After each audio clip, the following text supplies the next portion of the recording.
Chapter 1073. Sure. Lin Feng placed his hand on her shoulder.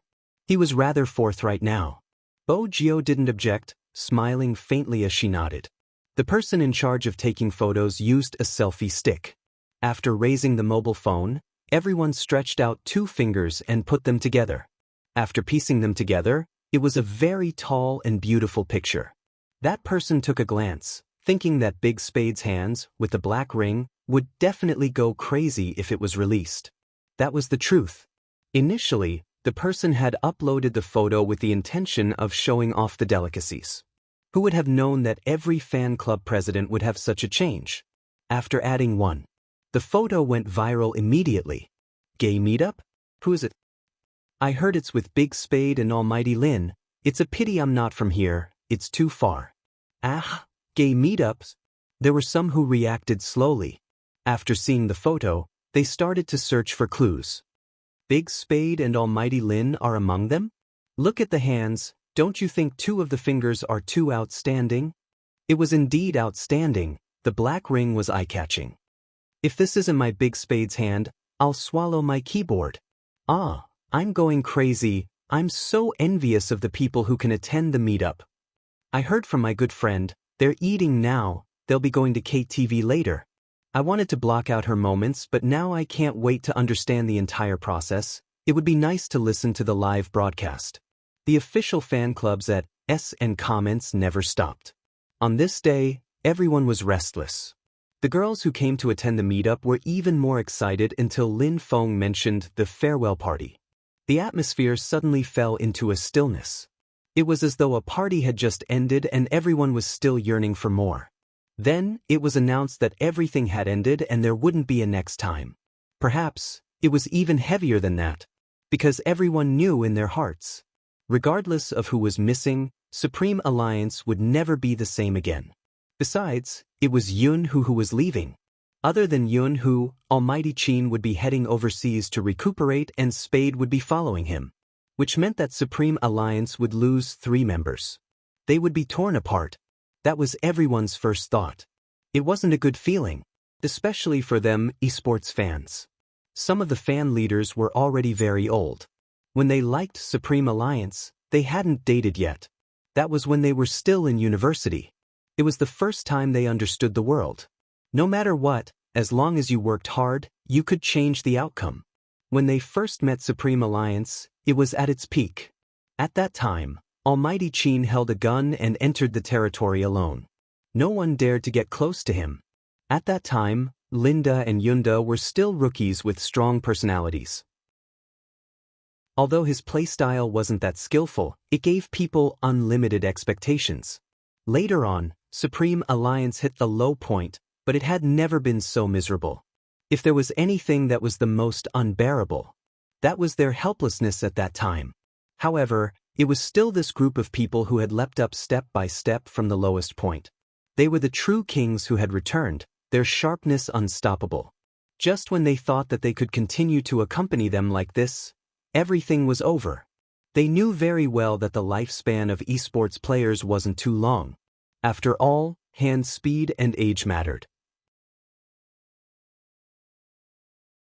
Chapter 1074.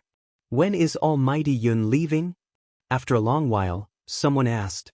Lin Feng had expected such an atmosphere, but now that it was like this, he felt even worse. Half a month later.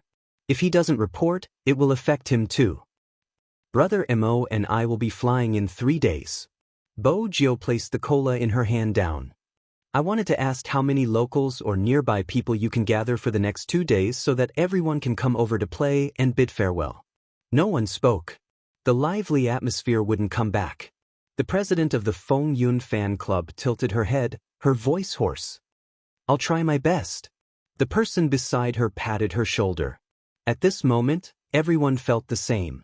But at the same time, they understood that if you really liked someone, you should let him live his life according to his wishes.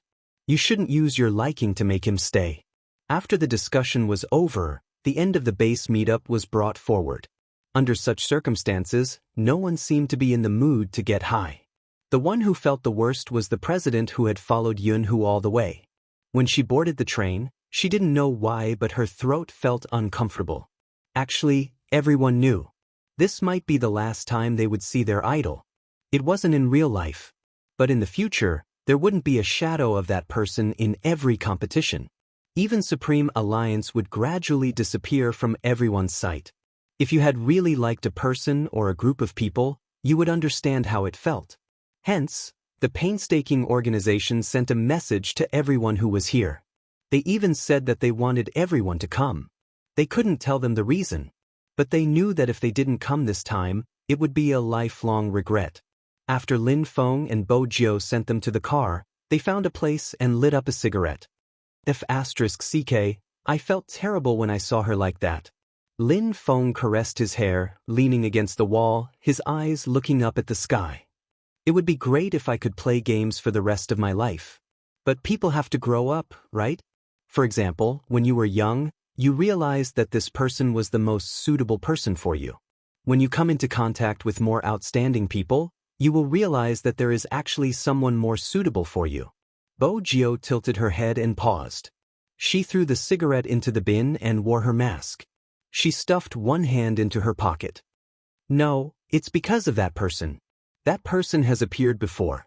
No matter how outstanding the people I will meet in the future, they won't be able to compare to him. That's right. She paused for a moment before continuing, what happened between you and Almighty Yun? Lin Feng lowered his eyes and took 2 puffs of his cigarette. He smiled and said, what can happen between us? It's just that my best friend suddenly left the country.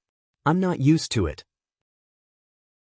Bo Jio wanted to see Lin Feng's expression, but all she could see was his handsome face, which was covered by his hair. She couldn't see anything. However, he vaguely felt that something was different. It was hard to describe.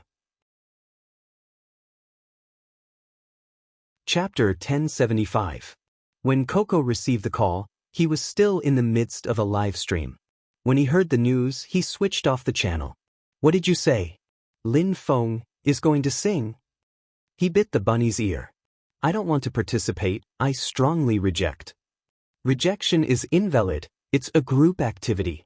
We'll be near the club at midnight, come over with Feng Shang. Even though that was what Bo Jio said, she was still a little doubtful after the call ended. She glanced at Lin Feng. How bad is your singing for Coco to reject you? Lin Feng held her arm. Let me tell you, it's a long story. You'll see how good I am in a while. Bo Jio. Was singing badly a form of pride now? When they reached the KTV, Bo Jio realized that it wasn't because of his singing. Every line Lin Feng sang wasn't in tune. He should have been in tune, but for some reason he went up, making it difficult for Coco to find the tune again. Bo Jio finally understood what it meant to be in tune. To a listener, it was a form of destruction. How could he perform for the fans with such a standard? Bo Jio reached out and rubbed her temples. She thought for a moment and stopped playing the guitar. This won't do. Lin Feng arched a brow. Why do I find it nice? Look at what I sang just now, there's finally a tune. There are so many lines, but you only managed to tune one line. Bo Jio brought the guitar over with a smile. How did you do it? Lin Feng didn't speak. He had a feeling that if he spoke another word, Little Spade would smack him with his guitar. Coco placed his earplugs down and jumped over with the bunny in his arms. He was exhilarated. What did I say, Little Spade? You can't let this guy sing, there are so many twists and turns. Bo Jio glanced at them. How's your coordination? Black belt in Taekwondo. Lin Feng was best at martial arts with his legs. Bo Jio sized him up. Since you can't sing, you can dance. After you dance, you can even move your lips. Lin Feng. What the hell?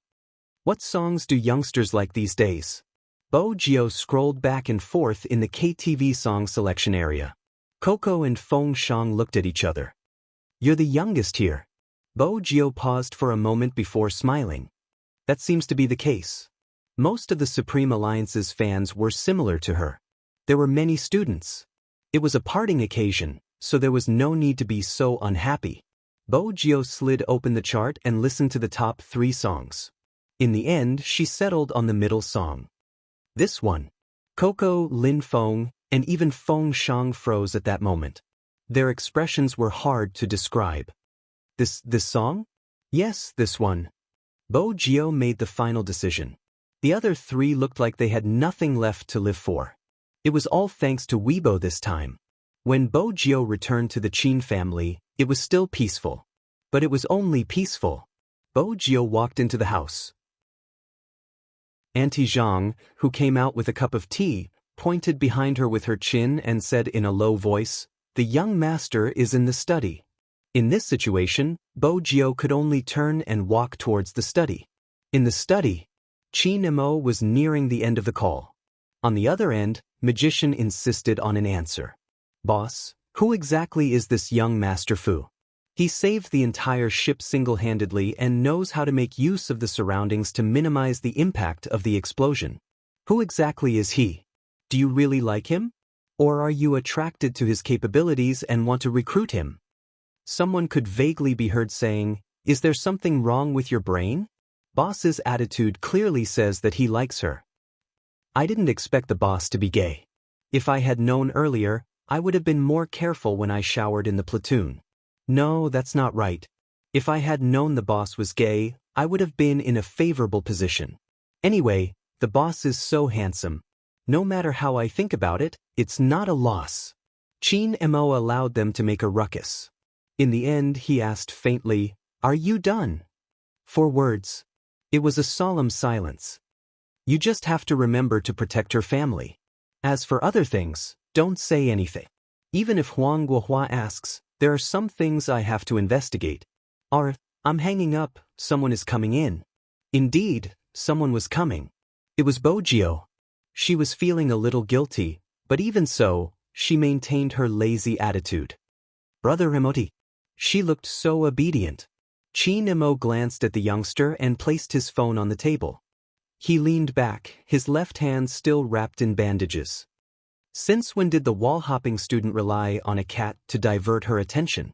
The Almighty's sharp tongue was so artistic. How was she supposed to respond? "What are you and Lin Feng doing?"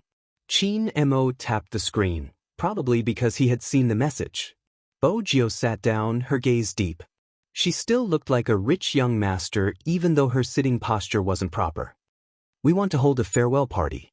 After hearing these 3 words, Qin Mo could almost guess the cause and effect. After a while, he opened his mouth. "Which day?" Bo Gio replied, "Tomorrow." Enrich. Bo Gio assumed that was the end of the matter. But the next second, Qin Mo spoke again. "Next time, if you want to go out, go through the front door. It won't be good if the grandpas in the courtyard see you when you climb the wall. What do you think?" Bo Gio paused, feeling depressed again. Didn't he promise not to tell Brother Mo? She didn't expect him to be so passionate about gossip no matter how old he was. "Come here." Qin Mo looked at the youngster's expression and smiled. Bo Gio arched a brow. She placed both hands on the table and leaned over. Qin Mo moved slightly and reached out, pressing the back of the youngster's head. It was a sweet kiss. Time seemed to have stopped at this moment. The lights, the starry sky, and the reflection from the window landed in the study room. Everything seemed incomparably peaceful. It seemed that other than the sound of a heartbeat, nothing else could be heard. Even Madame Zhang, who was secretly observing, didn't enter again. The night grew darker. Even though both of them were in the Qin family's house. But they did live in 2 rooms. Ever since Bo Gio moved in, Qin Mo seemed to have an extra job, which was to tell a certain someone a bedtime story. Qin Mo had always thought that this kind of thing was only enjoyed by children. But it was obvious that the person sleeping on the bed wasn't very mature mentally. Qin Mo reached out and pushed the silver hair in front of the youngster's forehead away.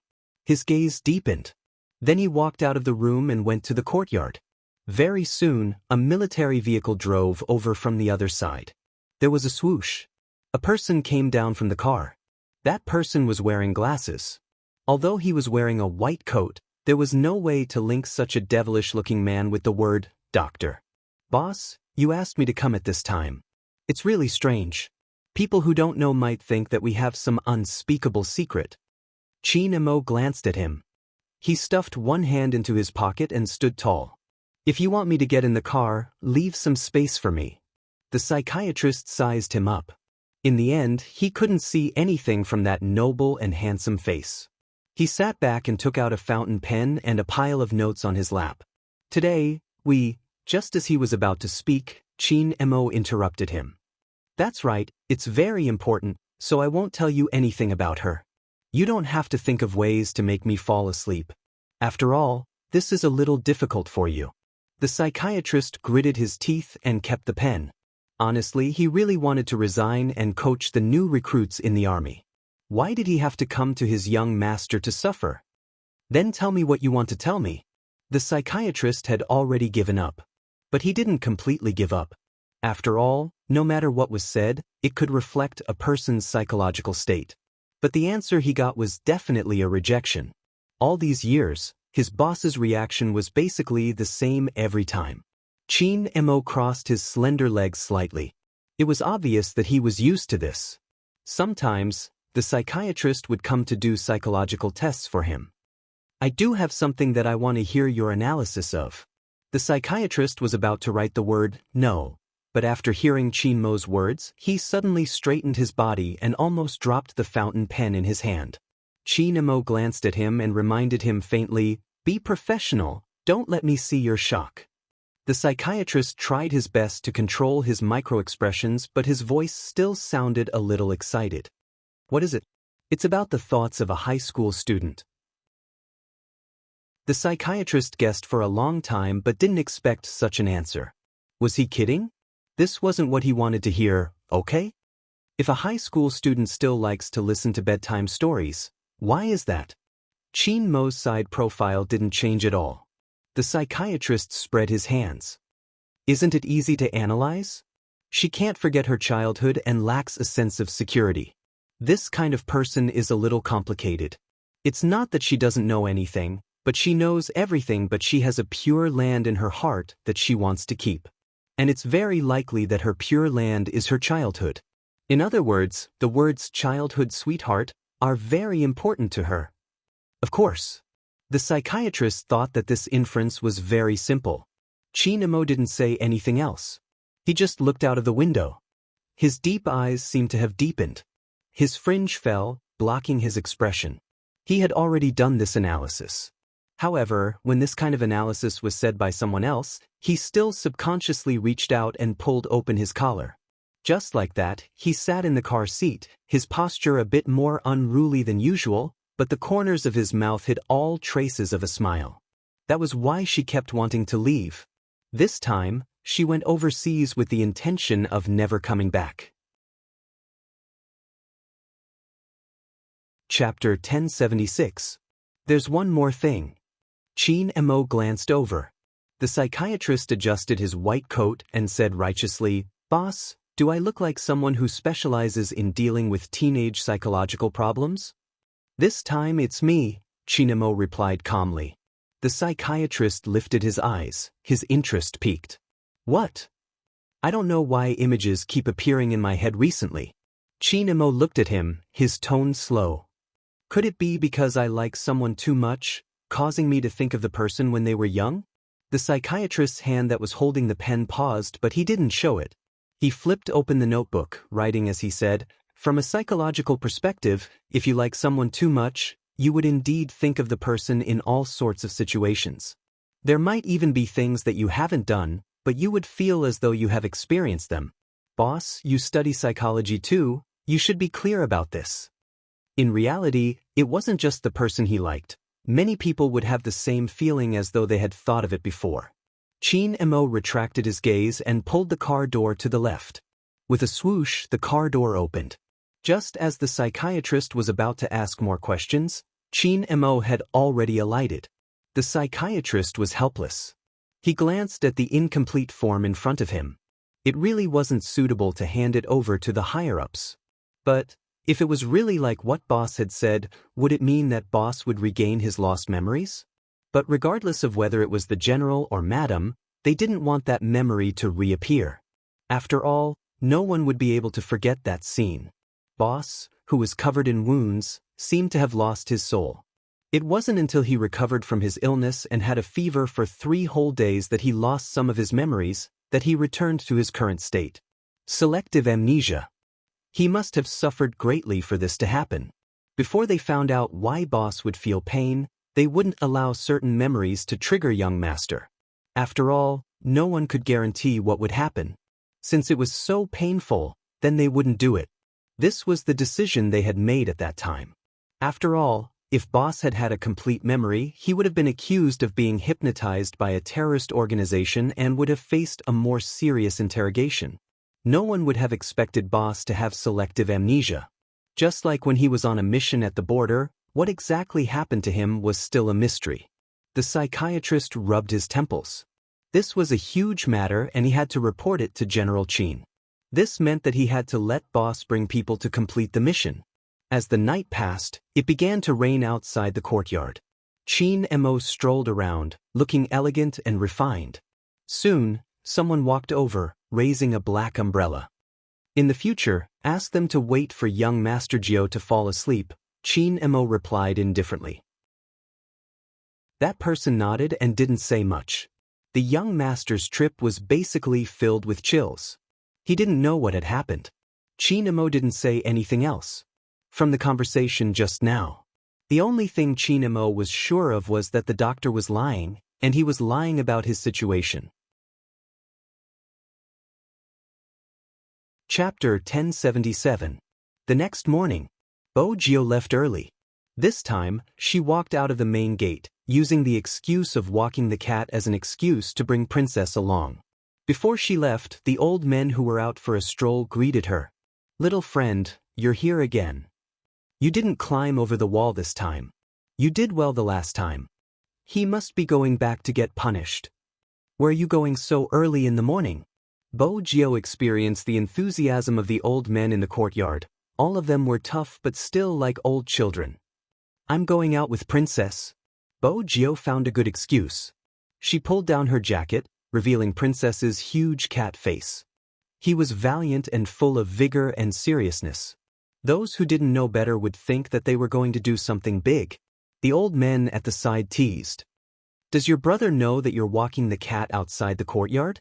Everyone thought he was Chin Chu's little brother. Bo Gio replied calmly, "I know." She was happy that she finally didn't have to sneak out. At this moment, in the study room of the Chin family's house, the person who always followed Chin Mo appeared. "Young master, don't you need to follow young Master Gio anymore?" "I don't need it here." Chin Mo used the knife and fork to cut the omelet in front of him, his voice calm. "She doesn't like to be restrained. Give her some freedom and she will know what she wants to do next." There was a double meaning in his words. The man glanced sideways at the book in his young master's hand. Sun Tzu's Art of War, retreat in order to advance. This was a good move. Bo Gio was more relaxed now. After alighting from the taxi, she let Princess lie on her shoulder, letting him fend for himself. As a purebred cat that rarely left the military courtyard, Princess felt that such an outing was an insult to his bloodline. However, seeing that this strange kid had fed it dried fish, it reluctantly looked at him for a while longer. Coco and Feng Shang hadn't expected Bo Gio to bring a cat. One wave of teasing, and another wave of teasing. In the end, there was music. Princess wore a huge pancake face, watching the few humans jumping around in front of him. He patted the big fellow that always made sounds. During lunch, it was finally quieter. The strange kid treated it well. After feeding it some dried fish, he picked up a lunchbox and started eating. Are humans so poor now? Eating boxed meals? The four of them did eat boxed lunches. The place he brought the princess to was also a studio for practicing Korean dance. "People like us, can we form a group and officially debut?" Coco said as he ate. He didn't forget to look at himself in the mirror. "The more I look, the more handsome I look. I'm not going to look anymore.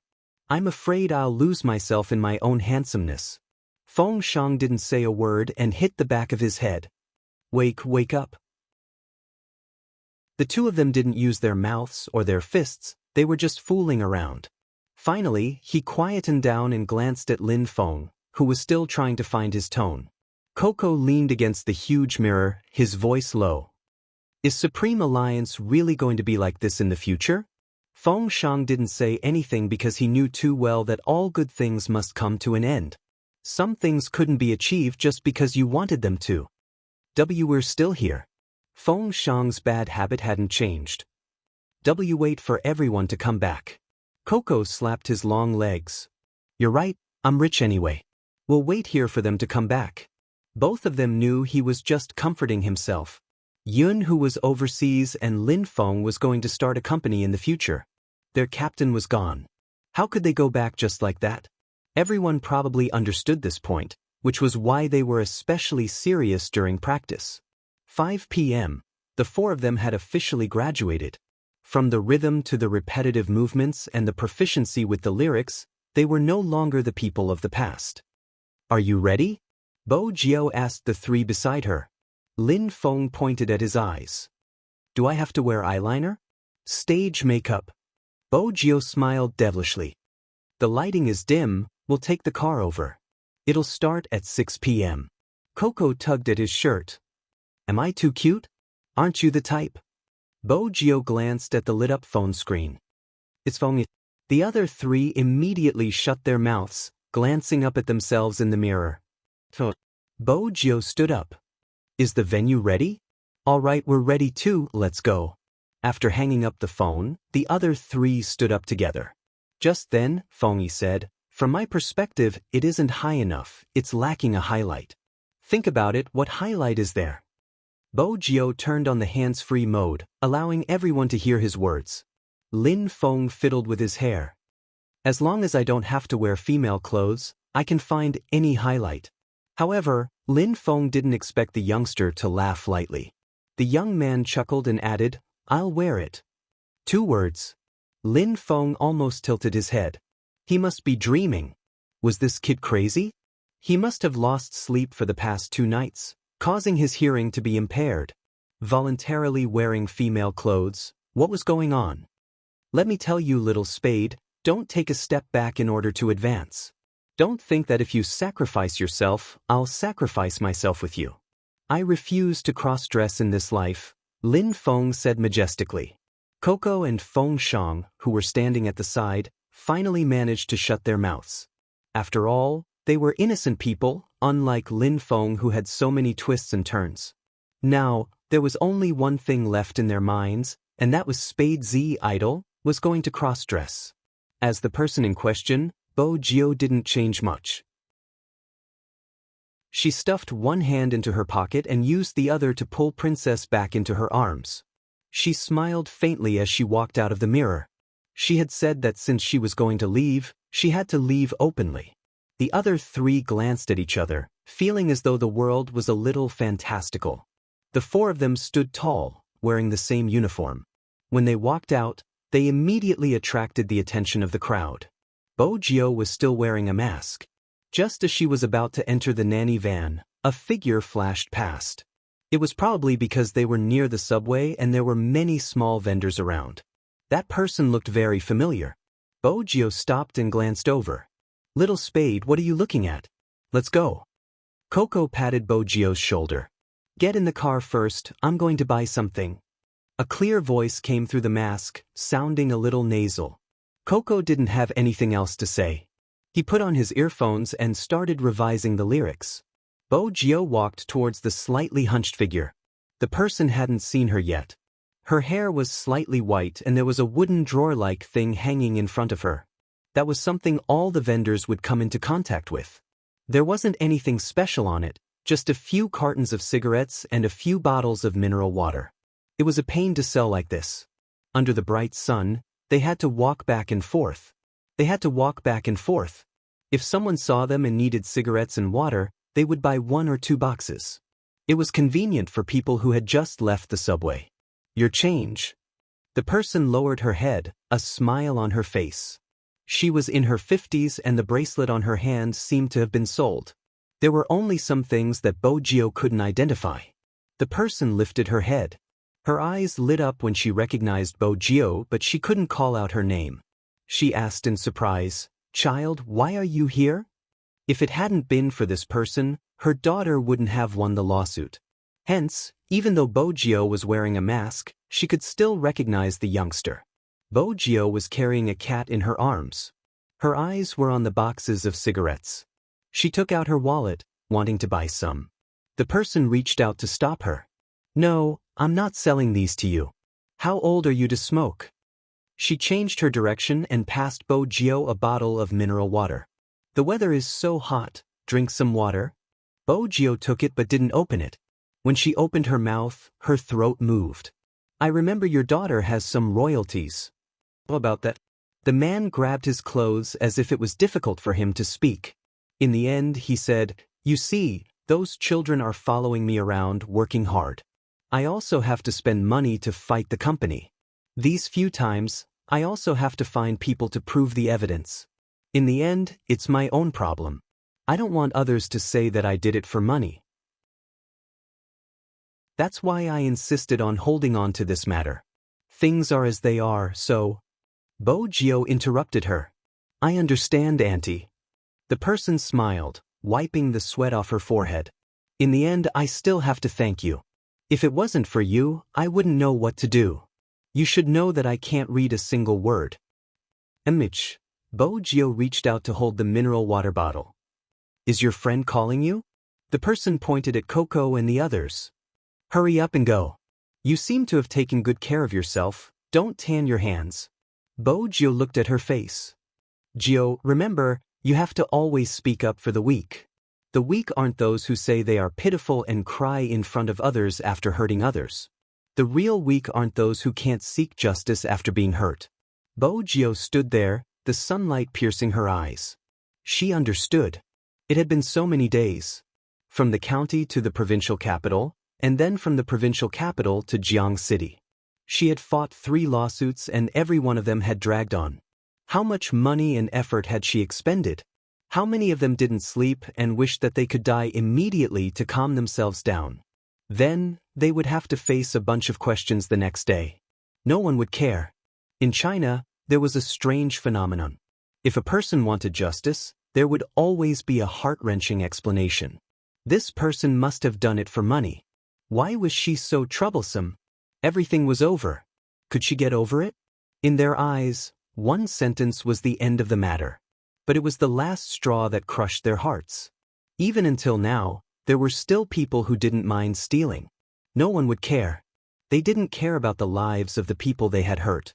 The truly weak would never make a sound, because they wanted to seek justice in a dignified manner.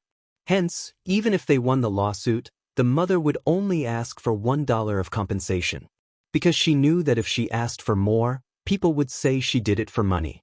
No matter how the public opinion changed. In the end, the other party would be clean. But in this industry, there were many people who copied the original work and used it to become popular. Then, they would turn around and accuse the original work. After being discovered, they would pretend that nothing had happened. Anyway, there were people who supported them. But the people who were really hurt had to have no desires. Wasn't it right to take back what was taken from them? Wasn't it right for them to seek justice for their loved ones who were taken from them? If they had to talk about compensation, how much compensation would it take to return to a mother and a daughter? But it was these people who made every piece of justice that should have come too late.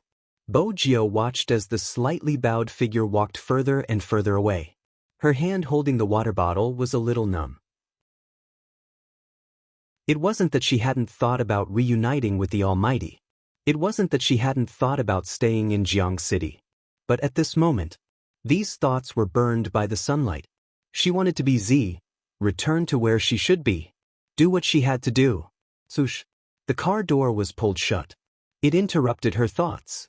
Bo Gio sat in the front passenger seat and sent a message. Hoshino received it. It was a simple message, but it indicated her return. When Hoshino saw the message, he stopped playing the game. Because he knew. From today onwards, Z would be Z. She wouldn't be involved with young Master Fu anymore. Everything would return to normal. Bo Gio hit it so well that the people in the car didn't notice anything unusual. Or perhaps, everyone was focused on their own tasks. Besides, Bo Gio had been wearing her earphones ever since she boarded the car. It seemed like she was listening to music. Hence, no one paid attention to her. The nanny car followed the flow of traffic towards a technical school. Why did they choose this place for the farewell party? It was because there was an additional major in this technical school. Esports. In the future, Supreme Alliance's power would probably be chosen from here. The location was chosen by Feng Yi. Since it was a farewell party, it should be done with a bang. After all, Supreme Alliance had never been a team that kept a low profile. The situation had changed drastically in an instant. This was a gathering place for schools. Other than this technical school, there were number 1 middle school and number 2 middle school nearby. Those who studied this major were high schoolers. Everything had the authentic atmosphere of a school. It was a little like the welcoming party for new students at the start of school. The equipment was set up on the grass. There was a rack and a sound system. There were professionals doing sound tests. There were also many balloons hanging on the ground and a long buffet table filled with food. Every member's fan club president was arranging for them to enter. It was a spectacular scene. When some students passed by, their eyes were filled with envy. There was a metal fence. It was originally a place for people to play football, but now it was set up like this. Everyone wanted to watch it for a while. Who is coming? An event organized by a celebrity? They chose a technical school to organize it? That's impossible, right? I don't think so. I heard there are esports players coming. Chapter 1078. Strangely, the fans were all here. For members from Supreme Alliance weren't here. Many of them were looking for Spade Z but couldn't find her. Are we late? It can't be anything. There should be a traffic jam, let's wait. After all, it was different from the previous masquerade. This time, everyone didn't dress up exaggeratedly. It was just like a grand evening party in a school. But Feng Yi had replaced the host. As usual, he was dressed in a suit and looked like a smiling prince. He held the microphone in his hand and said, "There will be a special opening today." Just as he said this sentence, in the darkened area, all the lights lit up, shining on the corresponding balloons, adding an indescribable warmth. As for the opening, Feng Yi looked at the fans in front of him, then at Yunhu and Qin Mo, his lips curving into a smile. Let's give the stage to the 4 members who aren't here yet. What did he mean? It wasn't just the fans who weren't sure what was going on. Even Yunhu and Uncle In, who were in the same team, couldn't understand. Qin Mo stood in the middle, his bandaged hand in his trouser pocket, the other hand swirling the wine glass. When he heard Feng Yi's words, a glint flashed across his eyes, and he lifted his lids slightly to look up at Feng Yi. In that instant, all the surrounding lights were extinguished. Only the shattered stars were left in the middle of the stage. Swoosh! A beam of light fell, shining on the black piano. She saw a young man sitting there quietly. The young man's slender fingers were placed on the piano, and his handsome side profile exuded softness under the light. It was obvious that the youngster was dressed differently today, otherwise, she wouldn't have a belt around her waist and a headset.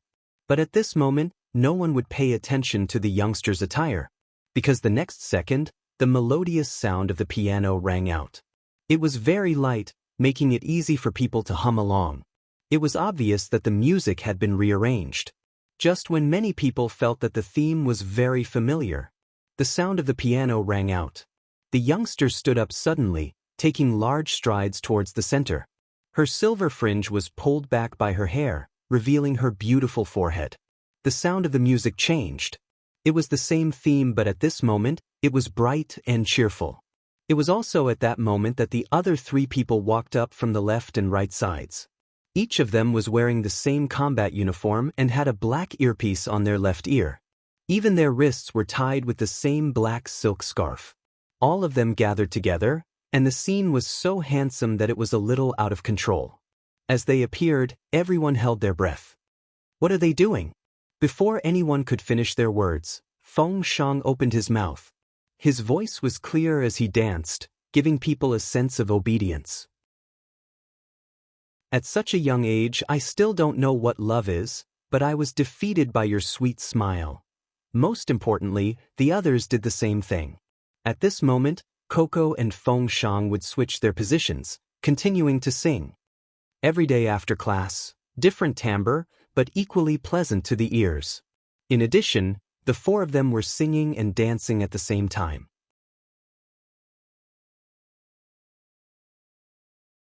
Chapter 1079.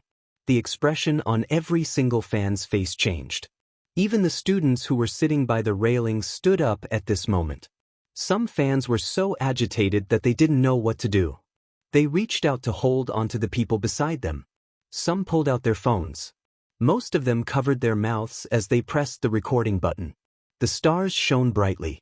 Besides the black scarf, Bo Gio had something else on her wrist. Everyone had a glowing black wristband.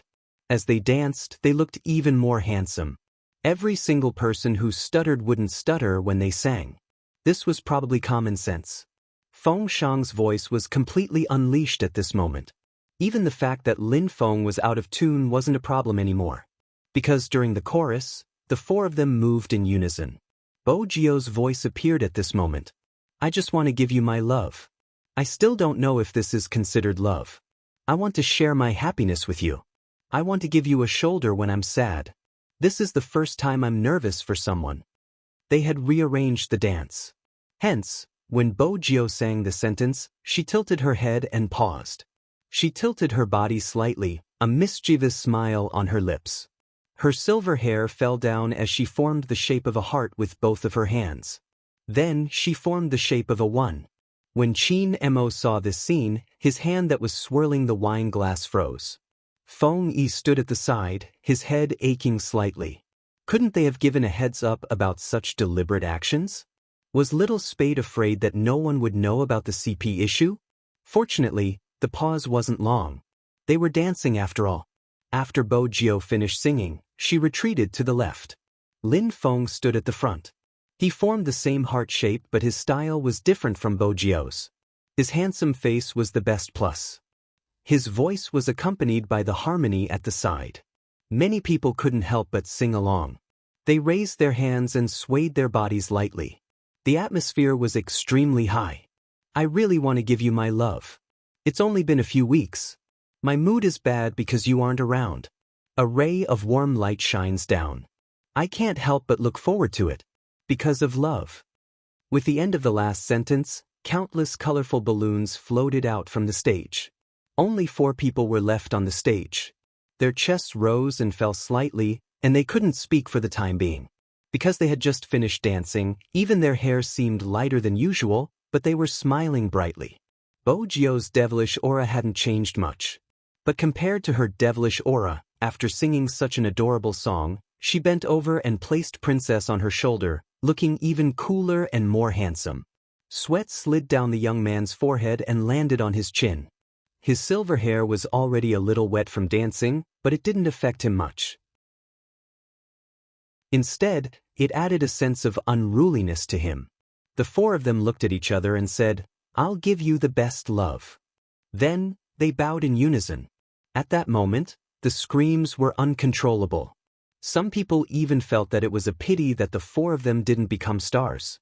They were all fair and clean, but each had their own merits. How does it feel to listen to your favorite esports god sing? The live version of the handsome dance. It was mainly a heart gesture. Even if the heart wasn't for them, it was enough for everyone to cheer for a while. The passionate atmosphere couldn't be calmed down. Even Yun, who was in disbelief.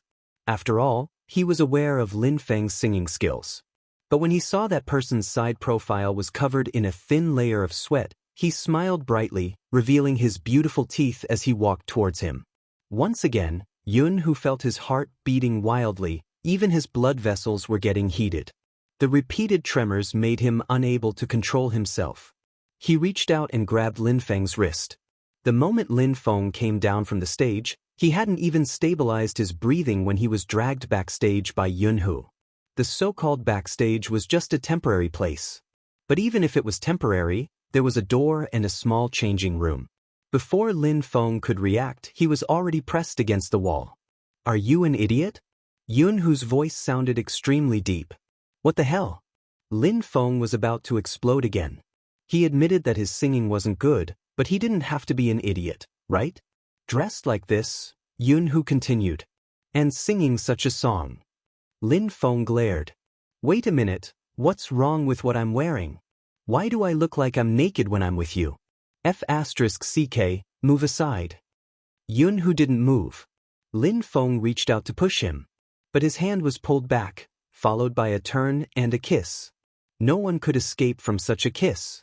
It was as though he wanted to tear him apart and devour him.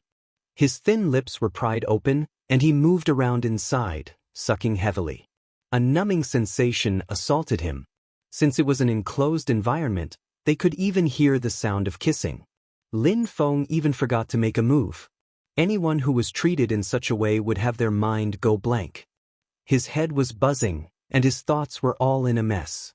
There was also an abnormal breathing sound. Yun who was the one who ended the kiss. He seemed to have regained his rationality, forcefully pulling himself away from the sweet taste. He leaned his head against Lin Feng's left shoulder, his voice hoarse. I like you so much that I'm about to explode. So, this is the last time. Treat it as a gift to send me off. It's really the last time. Lin Feng's eyes widened. Lin Feng didn't speak, his face blank. Only his slightly red lips showed his current state. Yun who straightened his back. The two of them fell into silence. It was probably because of what happened the previous time. It still didn't pass. Hence, even now, they didn't know how to break the news. The youngster, who had been watching from start to end, noticed that the two of them weren't moving and the atmosphere seemed to be frozen. She had originally intended to guard the door, but when she glanced down at her watch, it was about time. She reached out and knocked on the wooden door of the fitting room, even though she was already inside. Lin Feng and Yun Hu paused, turning towards the source of the sound. They didn't know if they should heave a sigh of relief or be annoyed. Why was little Spade beside them? Bo Jio expressed that she wasn't going to take the blame. They had discussed beforehand that she would be wearing female clothing today. The moment Lin Feng met the youngster's gaze, he seemed to have thought of something. He opened his mouth, about to speak. Bo Jio was still hugging Princess, leaning against the wall, a faint smile on her face. Rather than the fitting room, you can find a car. After all, there isn't a third wheel in the car. Cough. Lin Feng decided not to speak. With the current situation, there was no way he could clear his name. Yun Hu stuffed a hand into his pocket, his voice calm. It isn't what you think, we are just fooling around. Who would be fooling around with kissing? Bo Jio arched a brow. Yun Hu walked over, leaving behind only one sentence. He is straight. Bo Jio didn't reply since she felt that the atmosphere between them wasn't the same as before. After Lin Feng heard Yun Hu's explanation, he smiled. Yes, we are just fooling around. His voice was obviously much lower. Bo Jio didn't have time to ask. Lin Feng spoke again. Which set of female clothing are you going to wear? He was changing the topic. Bo Jio understood. She glanced back and forth between the two of them, feeling that something was wrong between them. When Yun Hu heard this, he paused in his tracks as though there was something wrong with his ears. You're going to cross-dress? Then I am. Bo Jio walked over, twisting open a part that was covered.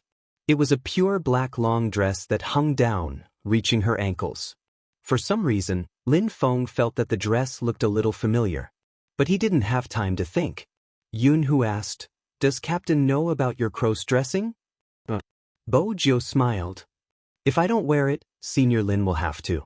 Was that the logic? When did he say that? Yun Hu was still frowning. Lin Feng was already resisting. Don't even think about making me wear female clothing again. That's why I will wear it. Bo Jio lifted the dress, her movements swift. Even if you are leaving, you have to be handsome, don't you think so? Lin Feng didn't understand why the definition of handsomeness was defined by cross-dressing. But that didn't stop him from supporting Little Spade's decision. He hadn't seen Little Spade in female clothing the previous time. This time, he had to see what Little Spade looked like.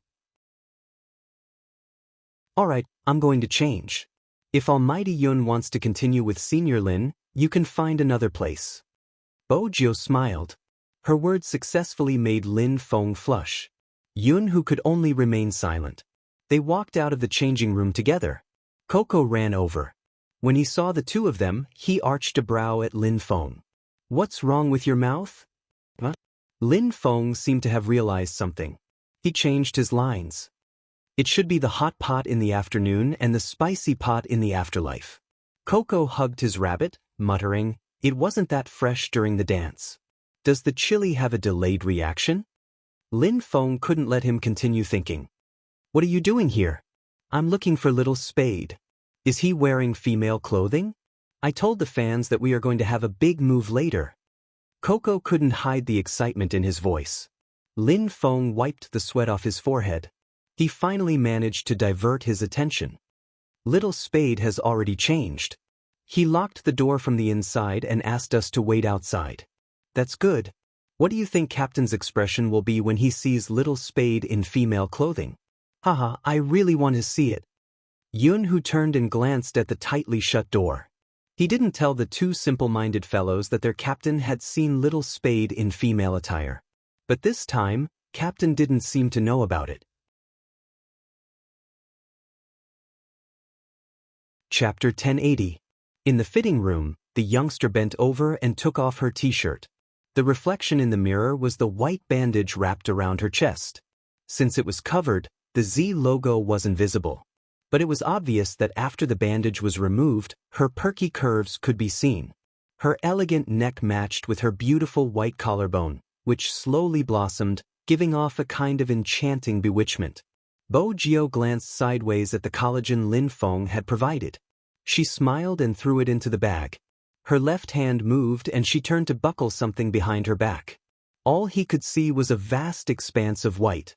Once the long dress was on, Bo Jio glanced up at the mirror. She placed the long curly hair on her head and used a black clip to secure it. The energetic pretty youngster instantly turned into a cold young lady with the demeanor of a queen. Bo Jio held a silver electronic lighter in her hand. She lit a cigarette and took 2 puffs. Then she remembered that the Almighty had mentioned quitting smoking. She extinguished the cigarette lazily. She glanced at herself in the mirror. Dressing up was a piece of cake for her. She didn't need much makeup. She just needed a mascara to lift her eyelashes and a bright red lipstick. She glanced at the person in the mirror. She had the typical vibe of a witch. Princess frowned as he watched from the side. He looked at Bo Jio cautiously. Meow, who could tell him what this strange youngster was up to today? Bo Jio reached out and picked it up, hugging it in her arms.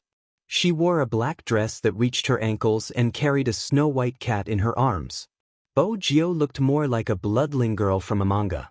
Outside the fitting room.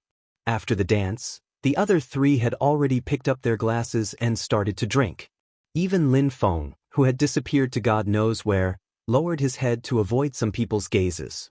The only one who didn't appear was Big Spade. The fans weren't the only ones looking for him.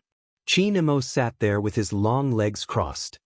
He tapped the wine glass with his fingers and looked at Coco. Where is she? Coco was still imagining his captain's reaction when he saw Little Spade in female clothing.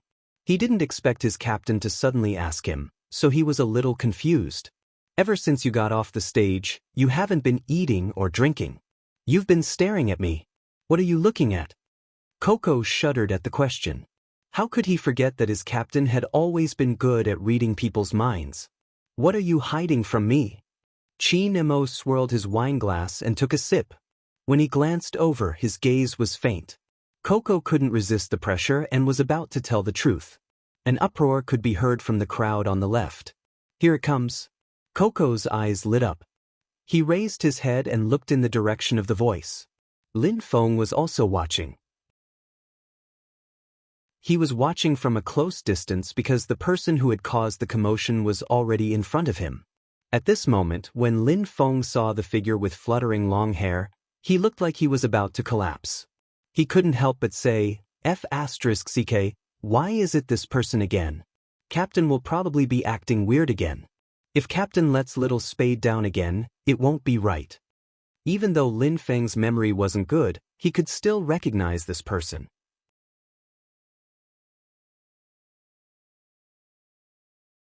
Chapter 1081. It had to be said that Lin Feng's gaze was hostile and it was very obvious.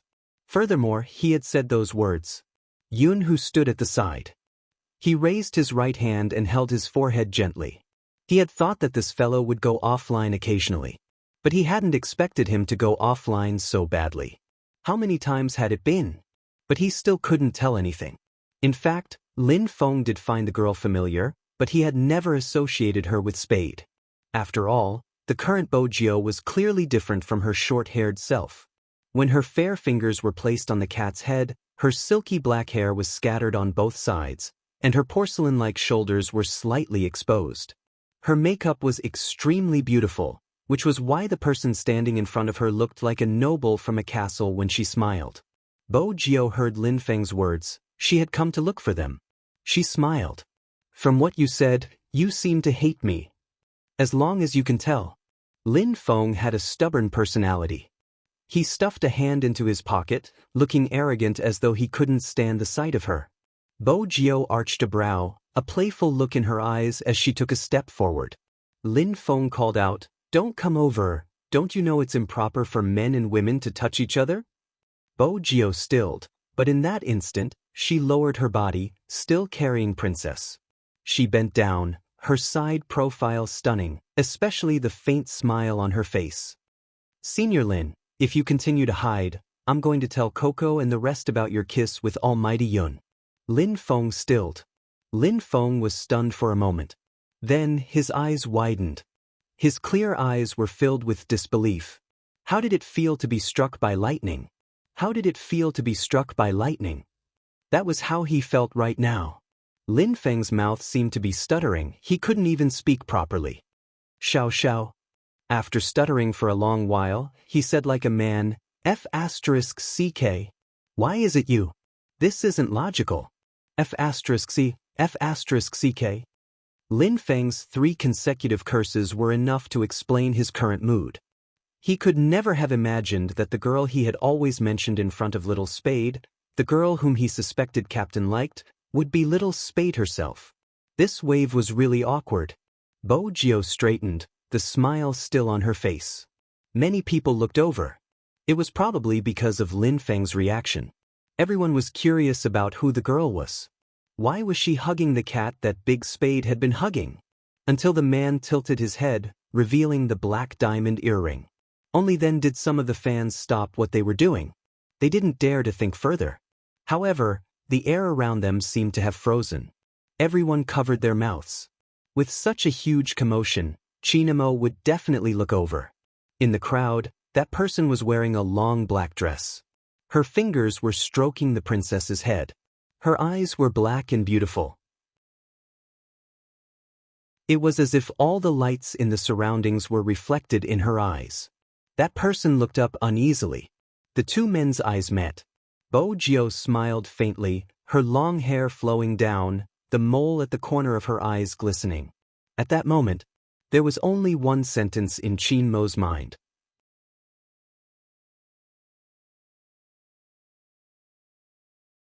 Chapter 1082. What are you looking at? Yin Wuyao was the last to arrive. His middle-aged man attire seemed out of place. He had a cigarette in his mouth as he followed Chinmo's line of sight. It was rare to see Chinmo like this. She hadn't expected to see a familiar face. The cigarette in her mouth loosened. She turned back to look at Chinmo, only to see that his eyes were as deep as the waves of the sea, bottomless. Princess leaped down from her arms, circling towards Chinmo. Chinmo sat there, holding the white cat up. When he turned towards Bojio, he said in a deep voice, "Come here." Bojio smiled. She had to admit that the Almighty's expression had pleased her. She finally understood why the Almighty liked to see others shocked. Seeing his little secretary being shocked was also a very satisfying thing. Bojio lifted her legs and walked over. Chinmo stood up, lifting his black jacket and covering her head. Before she could react, Chinmo stood up. She was forcefully pulled into someone's embrace. The next moment, the familiar scent of mint and tobacco entered her nose. It seeped in. The back of her neck was cupped, gently kneading and pressing. Her thin lips touched a slight coldness. Bojio stilled. It wasn't just Bojio. Everyone in the surroundings froze.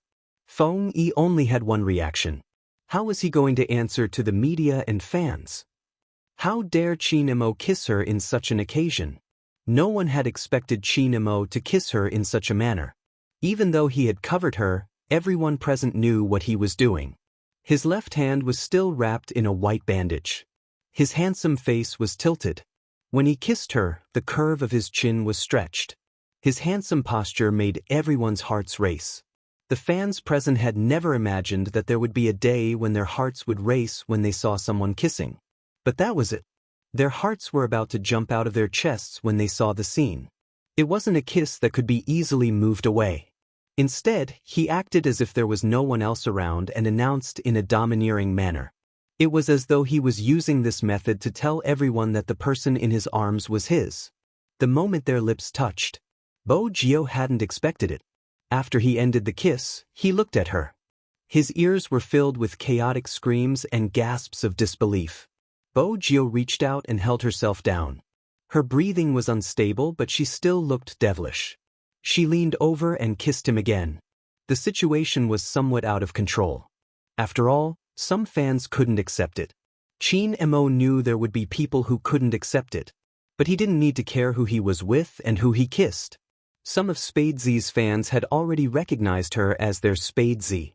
After all, some of them had already known the secret of Big Spade being a girl during the competition. However, when he saw it with his own eyes, his heart was still very different. The person who waved the mouse single-handedly completed countless first kills and showed off the entire audience. It really was a girl. And such a beautiful girl at that. And she and Almighty Qin were real. Perhaps it had always been true. Those interactions on Weibo, those ambiguous clues.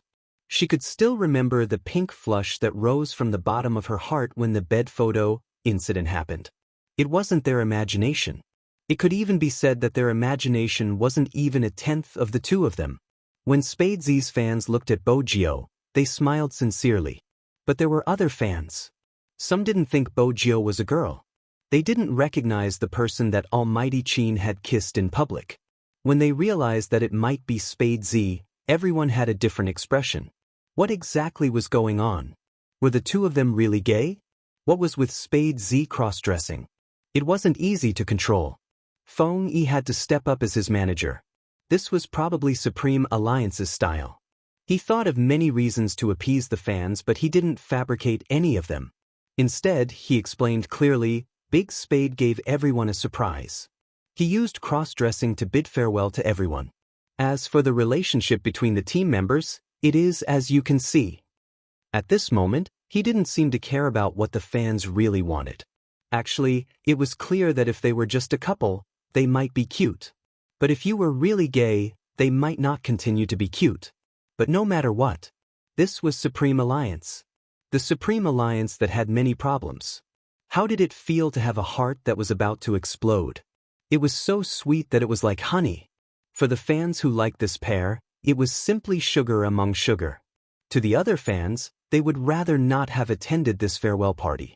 Of course, most of them liked it, because all the presidents of the fan club only said one sentence to those people. This is a farewell party, we might never see Supreme Alliance with such a lineup again. When they heard this sentence, the other group of fans quietened down. They lifted their eyes and looked over in the direction of the voice. The clothes they were wearing weren't uniform. It wasn't like when they were playing games, where they would look at the same uniform and feel their blood boil. There was Shui Yaoyao, Coco, Feng Shang, In Weiyao, Lin Feng, Yun Hu, Spade Z, Almighty Qin. After today, Supreme Alliance would be 3 people short. The Feng Yun CP was about to break up. Almighty Qin's hand was badly injured and he might not be able to play games anymore. They seemed to have forgotten. What was their initial intention when they fell in love with these people? They wanted to see them play another game, even if it was just one game. There would always be that person in countless nights in your life telling you that in this world, there were things that could be obtained with hard work. That person was Shui Yaoyao, who they had watched grow up. That person was Almighty Qin, who had turned the tide with his own strength.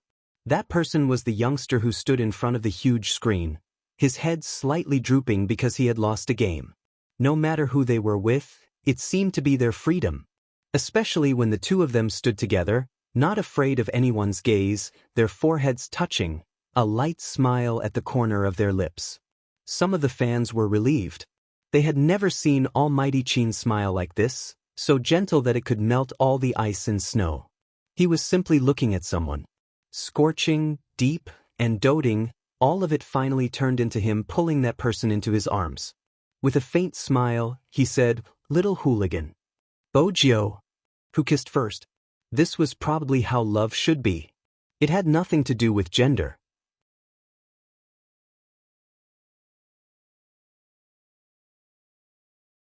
Chapter 1083.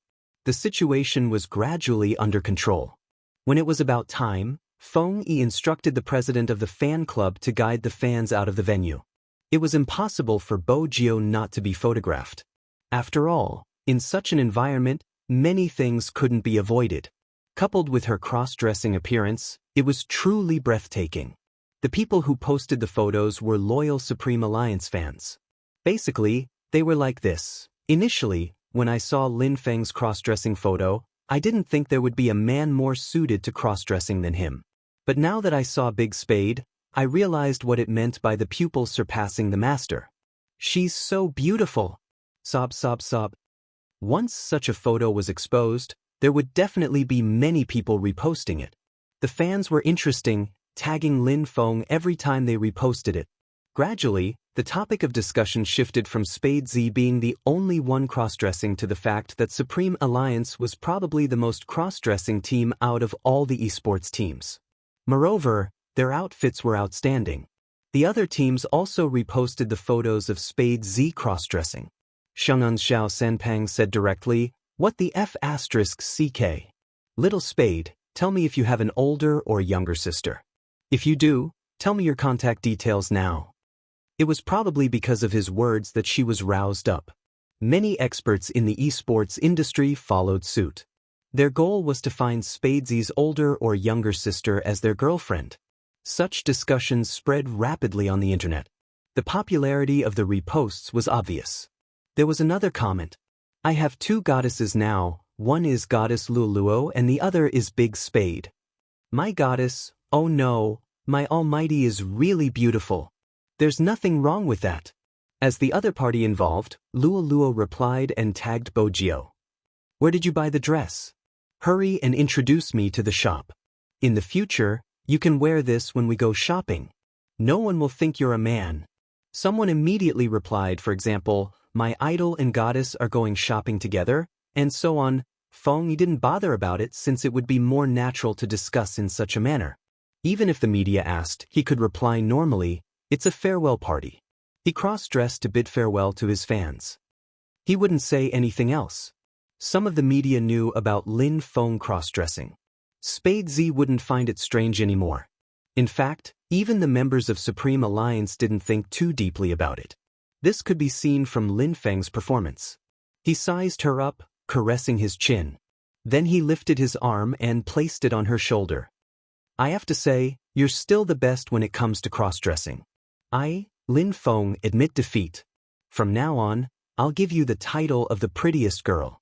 You're so beautiful it's suitable." Bojio arched a brow and was about to speak. Lin Feng heard a cold voice by his ear. "You don't want your hand anymore?" That kind of voice, even if it wasn't very close, would still make people feel pressured. Lin Feng's back stiffened. Why didn't anyone tell him that the captain was back? Qin Imo had something to deal with just now. After all, there were still some details that needed to be discussed on Feng Yi's side. Qin Imo didn't expect that someone would cause trouble for him after he left for a short while. Lin Feng's scalp turned numb. He gulped and quickly retracted his hand, trying his best to act as though nothing had happened. Qin Imo walked over, holding onto the youngster's wrist naturally.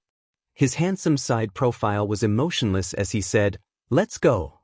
The other members of Supreme Alliance had already learned how to survive from the wave of kisses. They tried their best not to look at their captain and Little Spade when they were together.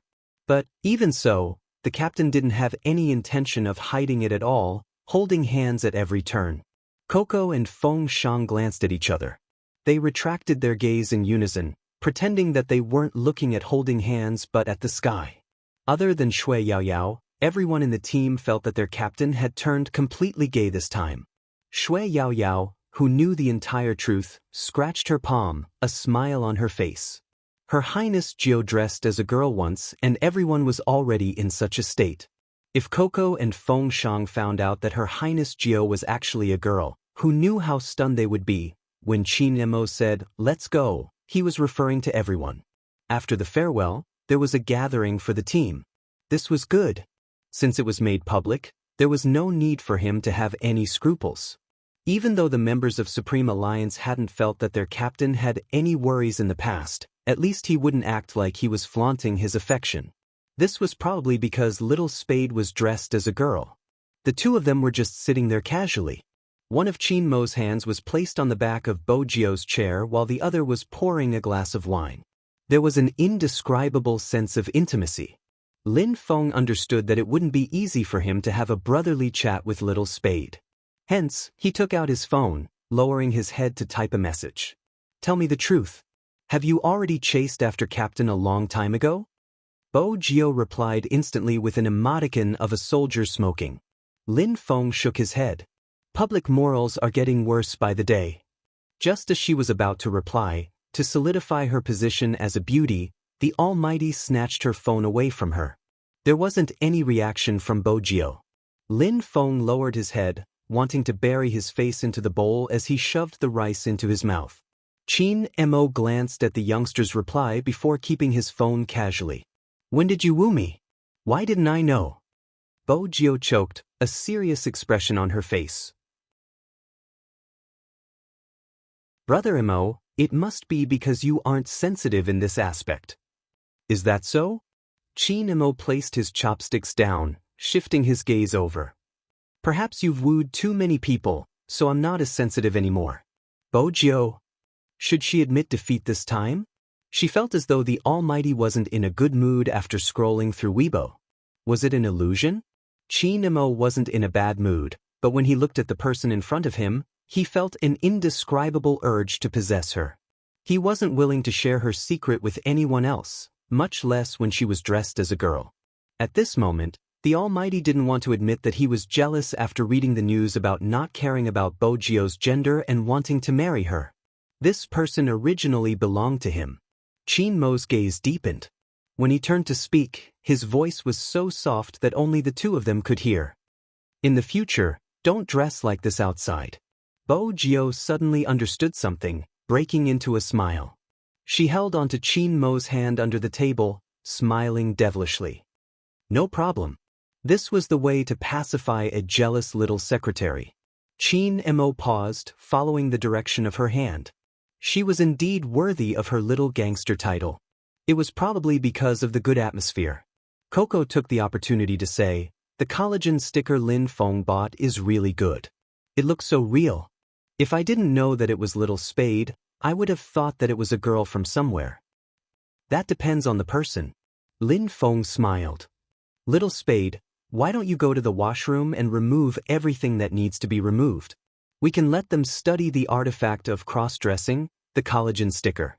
At this point, Shui Yaoyao's face was a little red. She basically understood what they were talking about and was worried that there would be other problems. After all, Her Highness Jiao still had that secret. No one expected it. Dressed in a long black dress, Bo Jio lifted her left hand, supporting the side of her face. She smiled and said, "I didn't use it." Didn't use it? What did she mean? Everyone had a different reaction. Qin Mo's reaction was probably the calmest. His hand paused for a moment before returning to his nonchalant self. On the other hand, Shui Yaoyao seemed to understand what Her Highness Jiao was trying to do. Her eyes shook violently. Only Feng Shang didn't understand, his face full of question marks. Yin Wuyao was leaning his head to light his cigarette. When he heard that, he turned to look at Bo Jio. Lin Feng's gaze moved down. He seemed to be thinking for a moment. Then realization dawned on his face. "Did you buy a better disguise yourself?" Yun, who was sitting beside him. From a certain perspective, he didn't think that was Little Spade's intention. "No," Bo Jio spoke again. Her voice was neither soft nor heavy, carrying the unique quality of a youngster, clear and pleasant. "I didn't use anything. You didn't use anything. At this moment, Lin Feng and Coco seemed to have realized something. The chopsticks in their hands fell onto the wooden table with a thud. Both of their expressions seemed to be in sync with each other. Nothing had been used. How could that place be round? The only explanation was, no, how was that possible? However, another voice rang out. This time, it went straight to the heart. Let me reintroduce myself. Spade Z, gender female, preference male. Bojio's face was calm. I didn't tell you previously due to some reasons. Now that the National League has ended, it's time to tell you this secret that I haven't told you all. It has to do with my family background. I have been dressing as a man since I was young. After she said those words, the entire private room in the restaurant went silent. Even the usually calm Yun, who lifted his lids in disbelief. Not to mention the trio who dropped their chopsticks on the table one after another. Coco and Feng Shang's mouths were wide open. Lin Feng's outstretched hand was petrified. It had only been 3 hours, but he had been struck twice by the heavenly thunder. Little Spade was a girl? He put his hand on her shoulder and called her brother. The good brother who was researching on how to turn a straight man gay, Pui, was actually a girl? F***ck.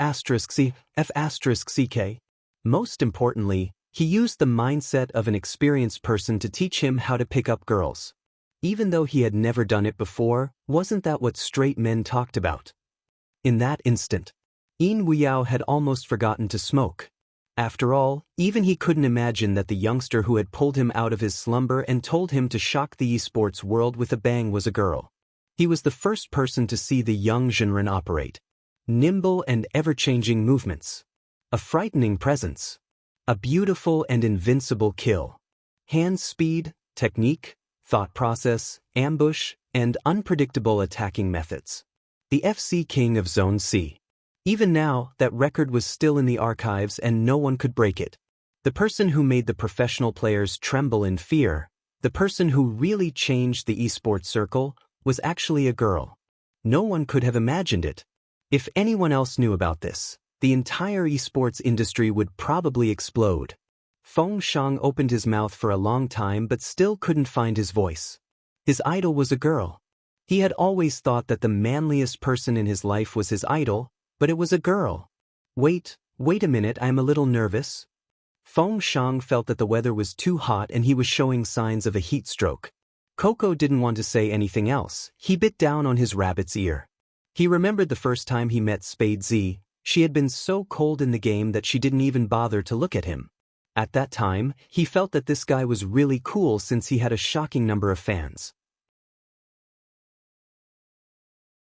And he had always thought that this guy was gay, which was why he kept pestering his captain.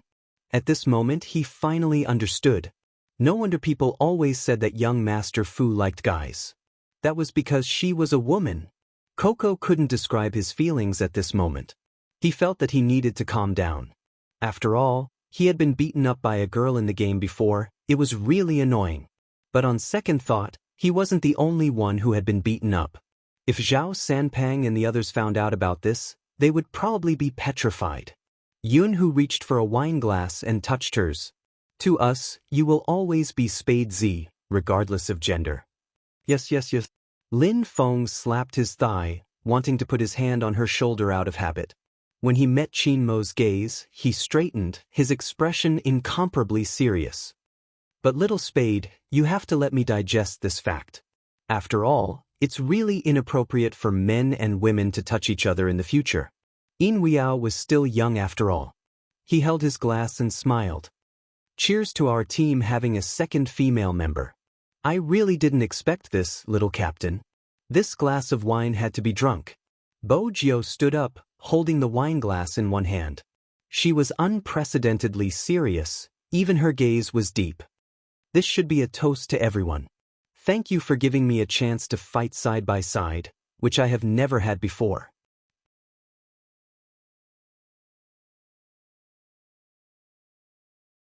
Chapter 1084. At the start, when they had found out that the person was a girl, everyone's expression was so shocked that they seemed to have swallowed their keyboards. Hence, when Coco and Lin Feng glanced at Bojio, the image of her roaming around in the wilderness, killing her opponents alone. She didn't have to worry about their finances at all. They didn't have to worry about not being able to win in the team battle. At the start, that person was like a shadow hidden among them, killing the moment she appeared. In the end, with a long spear, she jumped 3 times in a row, breaking the enemy's rhythm. If Supreme Alliance didn't have Big Spade, even if they had Captain, they wouldn't have one. When Captain had gone overseas for treatment, it was because of this person who had shouldered all the pressure, be it from the opponents or the fans, that Supreme Alliance hadn't been without a pillar. This was their vice-captain.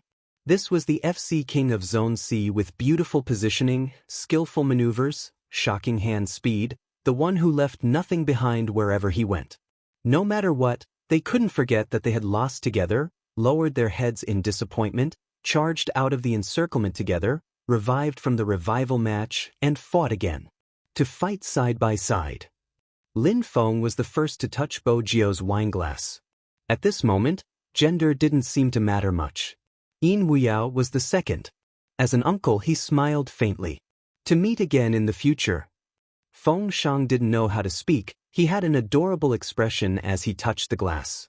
Perhaps everyone knew that this might be the Supreme Alliance's last reunion. Yun, who was going overseas. The others had their own matters to attend to. Shui Yaoyao's eyes were red, but when everyone raised their glasses, she smiled. To meet again in the future. Coco and Yun who followed. Qin Emo raised his glass. Qin Emo was the last to stand.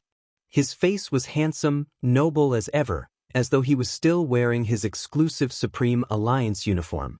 His clothes fluttered in the wind, his aura released. To Supreme Alliance.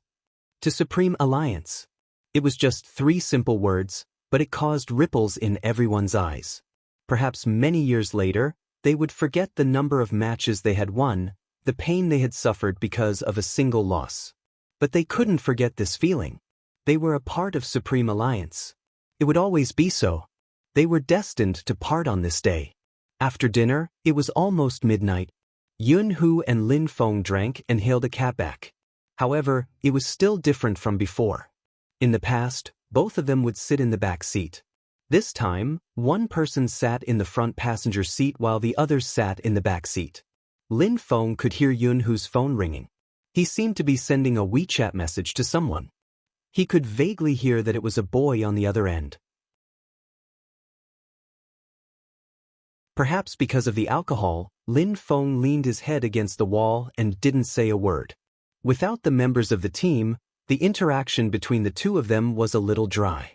Lin Feng also knew that his desire to speak gradually disappeared when he saw the other person holding the phone and talking to the other side of the phone. He guessed that it should be the boy from the other day. In that case, the two of them had basically confirmed their relationship. From the sounds of it, they were also discussing their lives abroad. Lin Feng tilted his head and looked out the window, as if he had put something down.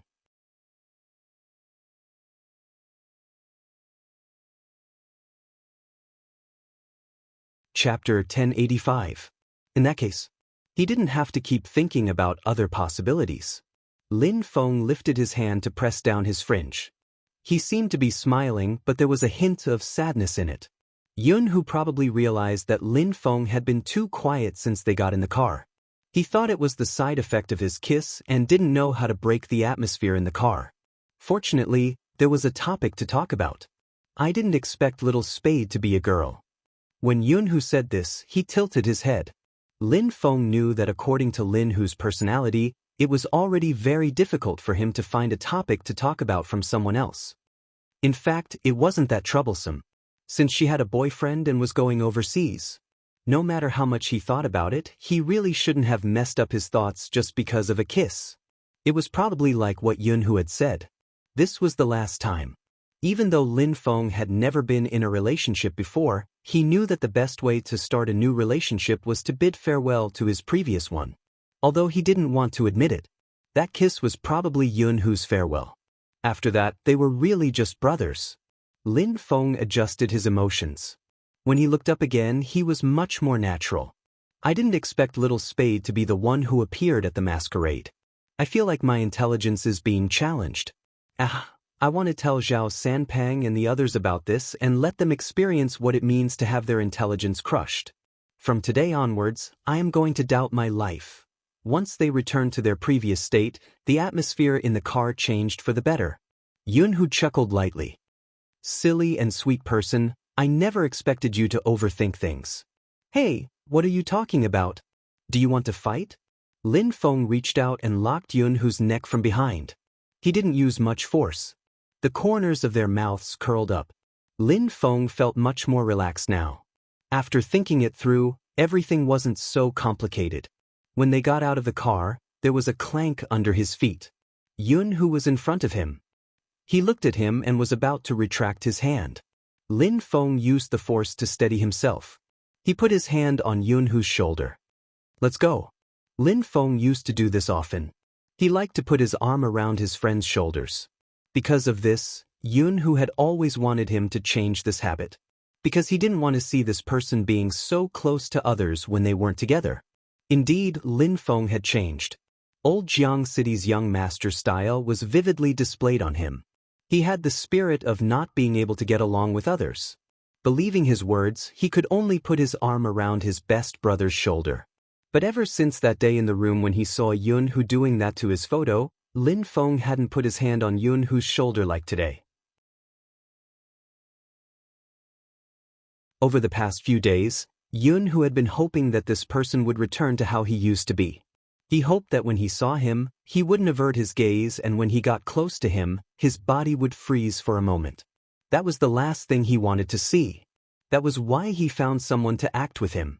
He was afraid of his guard. But at that moment, Yunhu realized something. What he was most afraid of wasn't being on guard. He was afraid that things would really go according to what he thought and that they would return to the way they were before and only treat him as a brother. Apart from being brothers, they no longer had any possibility. The scenery of the military compound didn't change. In the center of the room, there was also a model of a small fighter. There were specialized people standing guard. If they walked down this road, they would reach the Lin family's house. Yunhu knew that if he didn't say it today, he might never have the chance to say it again. Actually, your phone seems to be vibrating. Lin Feng interrupted him and glanced at his house. Alright, I'll go up first. As a person in love, don't be like Captain and Little Spade, torturing a single dog like me. Do your research overseas and come back when you have time. Perhaps when you come back, I'll be different from before. I might even have a girlfriend, but there's one thing that won't change. I'll probably always be as handsome as I am now. Yunhu watched as he smiled faintly. The words, actually, as long as you ask me to stay, I won't go overseas, seemed to be stuck in his throat. He probably wouldn't care if he was really in love. He would also understand that there would always be a banquet that wouldn't end. He could even say the words girlfriend so easily. Yunhu's fingers moved slightly. When he looked at Lin Feng again, he only said one word. All right. Good night. Lin Feng stuffed a hand into his trouser pocket and turned to walk in. Yunhu had never expected that to be the last time he would see Lin Feng in the courtyard. Because the next day, the Lin family's house had been emptied. At that time, his mother had laughed and asked him, "You didn't do a good job as a brother. You said that the two of you grew up together and had such a good relationship. You didn't even know the Lin family's recent movements. The Lin family probably won't be in politics anymore. Lin Feng has really done well this time. The new place he moved to is very close to the Lin family. I heard from your Auntie Lin that Lin Feng plans to start from the bottom. I'm afraid the next time you want to see him will be the day you leave." Yunhu didn't know how to describe his feelings at that time. When he pushed open the window, the opposite side had become completely empty. Even the calculator that was placed there was gone. It turned out that it was so easy for a person to disappear. Ever since he was young, he had been used to it. The moment he pushed open the window, he could see that person tugging on his slippers, ruffling his black hair and looking at him in a daze. At first, he had thought that he would have to adapt to these habits when he went overseas. But he had never expected things to turn out like this. He had always been thinking about going overseas. He really wasn't sure what had happened to the Lin family. Yunhu's first reaction was to make a call. At that moment, He really realized that things wouldn't be the way he had imagined with Lin Feng. As long as he turned back, that person would always be there. To put it bluntly, he was bullying that person for being soft-hearted. He felt that no matter how far he went, that person would always be there. The call went through. A voice came from the other side, accompanied by some noise. Hello who? F***CK, this place is really hot. I'm out at the market, what's wrong? Are you busy? Yunhu asked. Where are you? I'll go and pick you up. The person on the other end paused for a moment. Then he left. Hello, I'm really busy. I can't talk anymore. Lin Feng, come over here. Someone's voice came from the other side of the phone. Okay, I'm coming. Lin Feng didn't even have time to say goodbye before hanging up. Yunhu listened to the low voice that didn't belong to Lin Feng. That extremely magnetic voice made his fingers paused. When he looked at the phone that was hung up, Yunhu's expression was one of confusion that he had never seen before. He felt that he finally understood what it felt like to be replaced. Even if Lin Feng had concealed his identity to work for the Lin family. But that voice was very familiar. It was the most valuable headhunter that the Lin family had hired. That person probably didn't know Lin Feng's identity. Otherwise, he wouldn't have spoken in such a tone. But that tone made Yunhu feel as though he was sitting on pins and needles. Everyone in this circle probably knew that that person was interested in boys. Perhaps Lin Feng himself would never understand how attractive he was to others. Yunhu didn't want to complicate things. He also knew that Lin Feng had just gone over. There wouldn't be anything between the two of them. Besides, the other party wouldn't be someone who would lay his hands on his subordinates. But not now. What about in the future? It wasn't just this person. After he went overseas, everyone seemed to have a chance to get close to that person. So what if he stopped it this time? That was what he thought, but Yunhu didn't give up. He continued to call. But this time, the other party didn't pick up the call and hung up. After about half an hour, he replied with a WeChat message. I'm still busy. There wasn't even a punctuation mark. Yunhu understood Lin Feng the most. Ever since he was young, he had never done anything against his will. If it was hot, he would probably try his best to find a place that wasn't hot. But this time, it wasn't the case.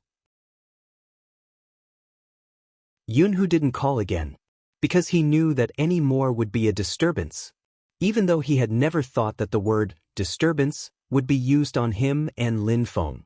That day, Yunhu stood outside the Lin family's door. He stood there from 8 in the morning until 9 in the morning. After that, he had thought about it countless times. If he had said that sentence, would things have been different?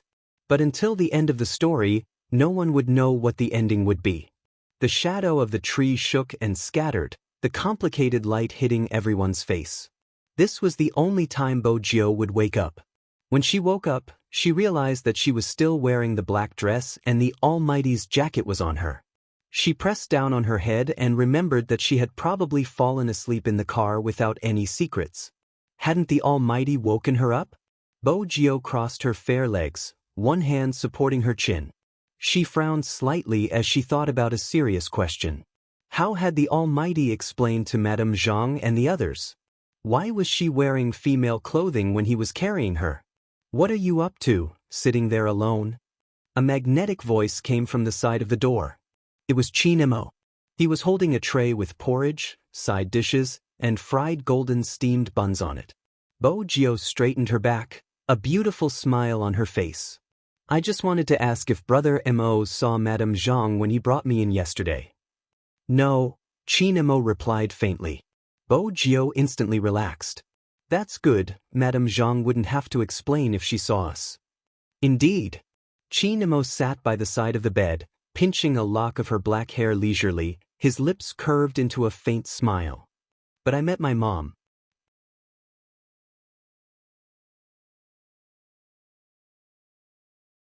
Chapter 1086. If she had to find a sentence to describe her feelings, it would be that she had met Madame Zhang. Why was she so unlucky? Of all people, she had to meet movie queen. It was rare for Bojio to remain expressionless for a long time. Her heart was in turmoil. That was probably what Chin Mo wanted to see. He leaned over, pinching her face. What's wrong? Are you frightened? Bo Gio was still confused, trying to organize her thoughts. At the very least, she had to be more sincere in front of movie queen. She thought for a long time about how she should ask. When she raised her head again, she saw that handsome face right in front of her, noble and elegant, with a hint of a smile on it. The Almighty's expression was obviously gloating. Even though it wasn't obvious, she wasn't blind. Bo Gio arched a brow, starting the conversation from the Almighty's point of view. Brother Mo, didn't movie queen and ask you anything when you carried a girl home last night? Was there a need to ask after seeing you? Chin Mo pinched her face again. Bo Gio. That wasn't a good reply. The Almighty hadn't said anything, returning the question back to her. What did movie queen say?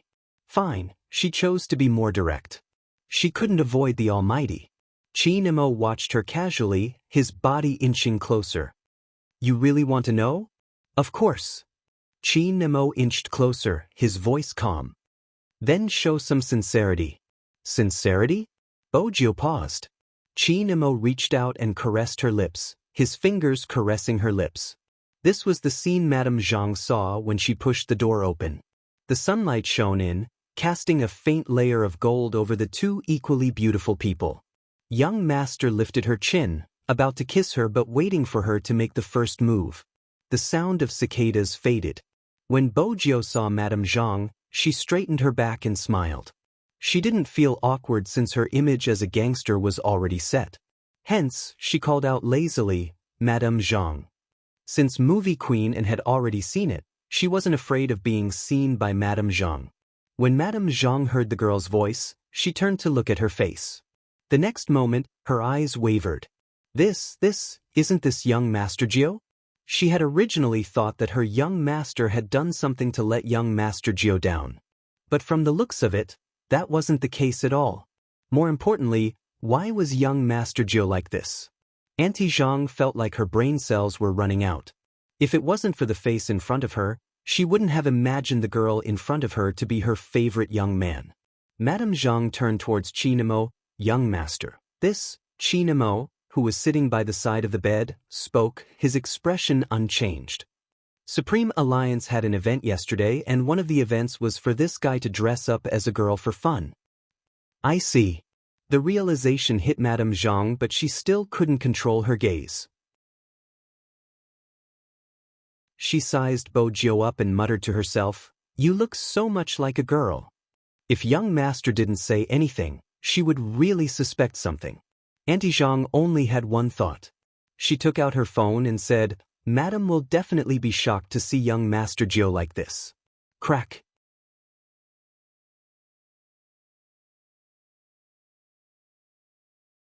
Chapter 1087. Chin Mo replied slowly, So what if I let you do it? Bo Gio stilled. Did the Almighty know something? Was he testing her? She hadn't even made a move yet. How did the Almighty know her motive for going to America? Chin Mo arched a brow. But you didn't forget to kidnap me even in your dreams. Why aren't you speaking now? Did I say I wanted to kidnap you in my dreams? Bo Gio retorted. Chin Mo stretched out his hand and patted her face gently. There was a faint smile on the corner of his mouth. More than once. Last night when I hugged you, you said it 3 times. I didn't expect you to have such a hobby. She had really let it slip in her sleep. It seemed like her plan hadn't been exposed. The current situation was far better than she had imagined. She hadn't met movie queen and yesterday, the Almighty had been setting her up. She didn't have to think about how to explain herself. But Madame Zhang was still listening. Hey, couldn't he save her some face? With that, Bo Gio turned towards the direction where Madame Zhang had been standing. Only then did she realize that there was no one around. After taking the photos, Auntie Zhang saw that the two of them had something to talk about, so she took the photos and left excitedly. She didn't want to disturb the young master here, which meant that they were the only ones left in the room. Since it was just the two of them, what else could she care about? Since the Almighty had requested for her to kidnap him, she could give it a try before heading over. The moment she thought about it, the real gangster appeared. You're really willing to let me kidnap you? Chin Mo watched her. Her excited expression didn't seem proper at all. You can give it a try. The intelligent Bo Gio quickly realized this was an opportunity. With a nimble flip, she pressed down on Chin Mo's right shoulder and pushed him onto the bed. She didn't remove her wig, her silky long hair falling with her movements, sweeping across Chin Mo's face. Chin Mo glanced up, his bandaged hand hanging by the side of the bed. He watched as she pressed him down, his gaze moving downwards. Today, Bo Gio was wearing a knitted black dress. When she did this, not only were her fair collarbones exposed, even her curves and long, snow-white legs were visible. Especially when he bent his long legs, he couldn't help but want to hold them in his hands. Chin Mo retracted his gaze, his eyes deepening by an inch. Something seemed to have reached a critical point. At this moment, Bo Gio was still deep in thought about how to tie him up. By the time she reacted, the hand that was originally hanging by the side of the bed had already wrapped around her waist. His fingers slowly moved up, to her back and the back of her neck. Finally, his fingertips delved into her restlessly hot hair. Bo Gio stopped abruptly.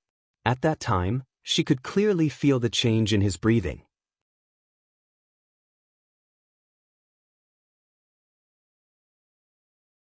Chapter 1088. Chin Mo brought his little friend to the airport. The old men were excited, following them to the airport with their dragon head crutches. They even asked Bo Gio what she intended to do overseas. Bo Gio took a moment. She couldn't possibly say that her main purpose was to kidnap the Almighty. Hence, she had to be more tactful. She pushed her sunglasses up and smiled faintly. I'm going to be an international superstar. Acting? The old men did not agree, and their expressions were all very serious. After retiring and staying in the compound, they had clearly become a group of old urchins. Why didn't you fix computers and walk cats? Why did you become an actor? Bo Gio. His words made sense, she couldn't refute him. Another old man tapped his dragon head crutches, his aura strong. Old Wei, this little friend isn't fixing computers, he's playing games. I know, he's good at computers, right?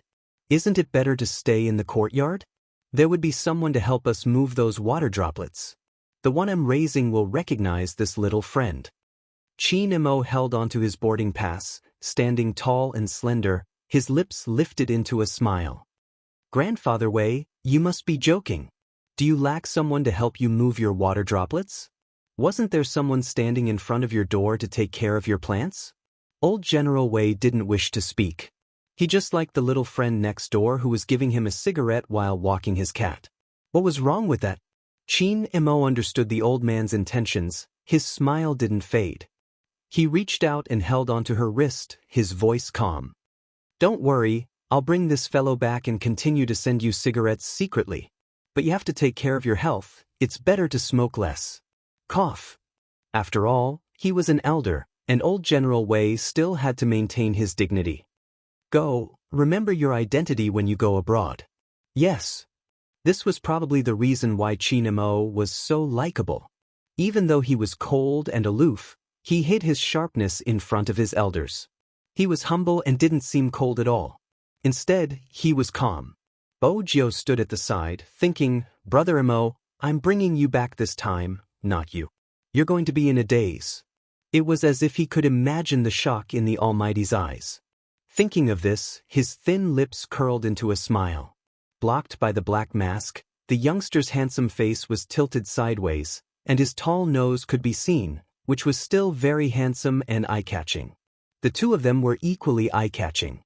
They walked through the security checkpoint together and boarded the plane together. They were the focus of attention the whole time. When they entered the first-class cabin, the beautiful stewardess came over with a blanket. Only then did everything return to peace. Bo Gio was starting to feel drowsy. Chin Mo shifted his shoulders, allowing her to lean on him. He held her hand with one hand and sent a message with the other. He was noble and inviolable. When the air stewardesses walked past them, they couldn't help but discuss. It was the last test takeoff. Chin Mo turned off his phone. The plane took off, and after less than 14 hours, it landed in New York City on the Atlantic coast. As the world's largest economic center, this city directly affected the global financial, media, politics, entertainment, and fashion world. As long as you drive on the avenue, you can see the world-famous Statue of Liberty. This city was filled with modern European-style buildings. The roads were wide and straight, and limited-edition convertible sports cars could be seen everywhere. There were also many famous schools in the city. When Bo Gio and the others arrived, it was nighttime. A chauffeur came to fetch them, wearing white gloves. When he saw Chinemo, he greeted, "Young master." When she saw the Maserati parked by the roadside, Bo Gio was almost certain that the Almighty was here to receive him was the family's overseas influence. That was the case. The Almighty was indeed a favored son of heaven. There was no need to talk about the Chin family. They were a classic example of an upright young man. The family only had one maternal grandson. It was no wonder the Almighty hadn't been moved when she had used money to buy him when they had been young. It was a pain to be too rich when one wanted to woo a girl. Bo Gio opened the door and sat down. Chin Mo sat beside her. The moment they entered the car, she received a call. It was Movie Queen and had arrived 2 days ago and was removing her makeup on the set. She looked elegant, but she couldn't hide her happiness. "You can't take Gio away, do you hear me?" "I won't, I'll send her over now." Chin Mo's voice was calm. He listened for a few more words before hanging up. The chauffeur spoke up. From the way he drove, one could tell that he had undergone proper etiquette training. "Young Master Gio, have you ever been in New York before?" "No," Bo Gio replied calmly. But when she saw the familiar streets, a mischievous glint appeared in her eyes. Especially when she saw the 2 police cars pass by each other, the corners of her mouth curled up.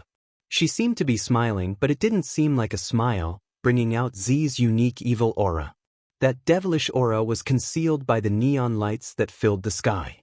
The chauffeur didn't notice anything amiss.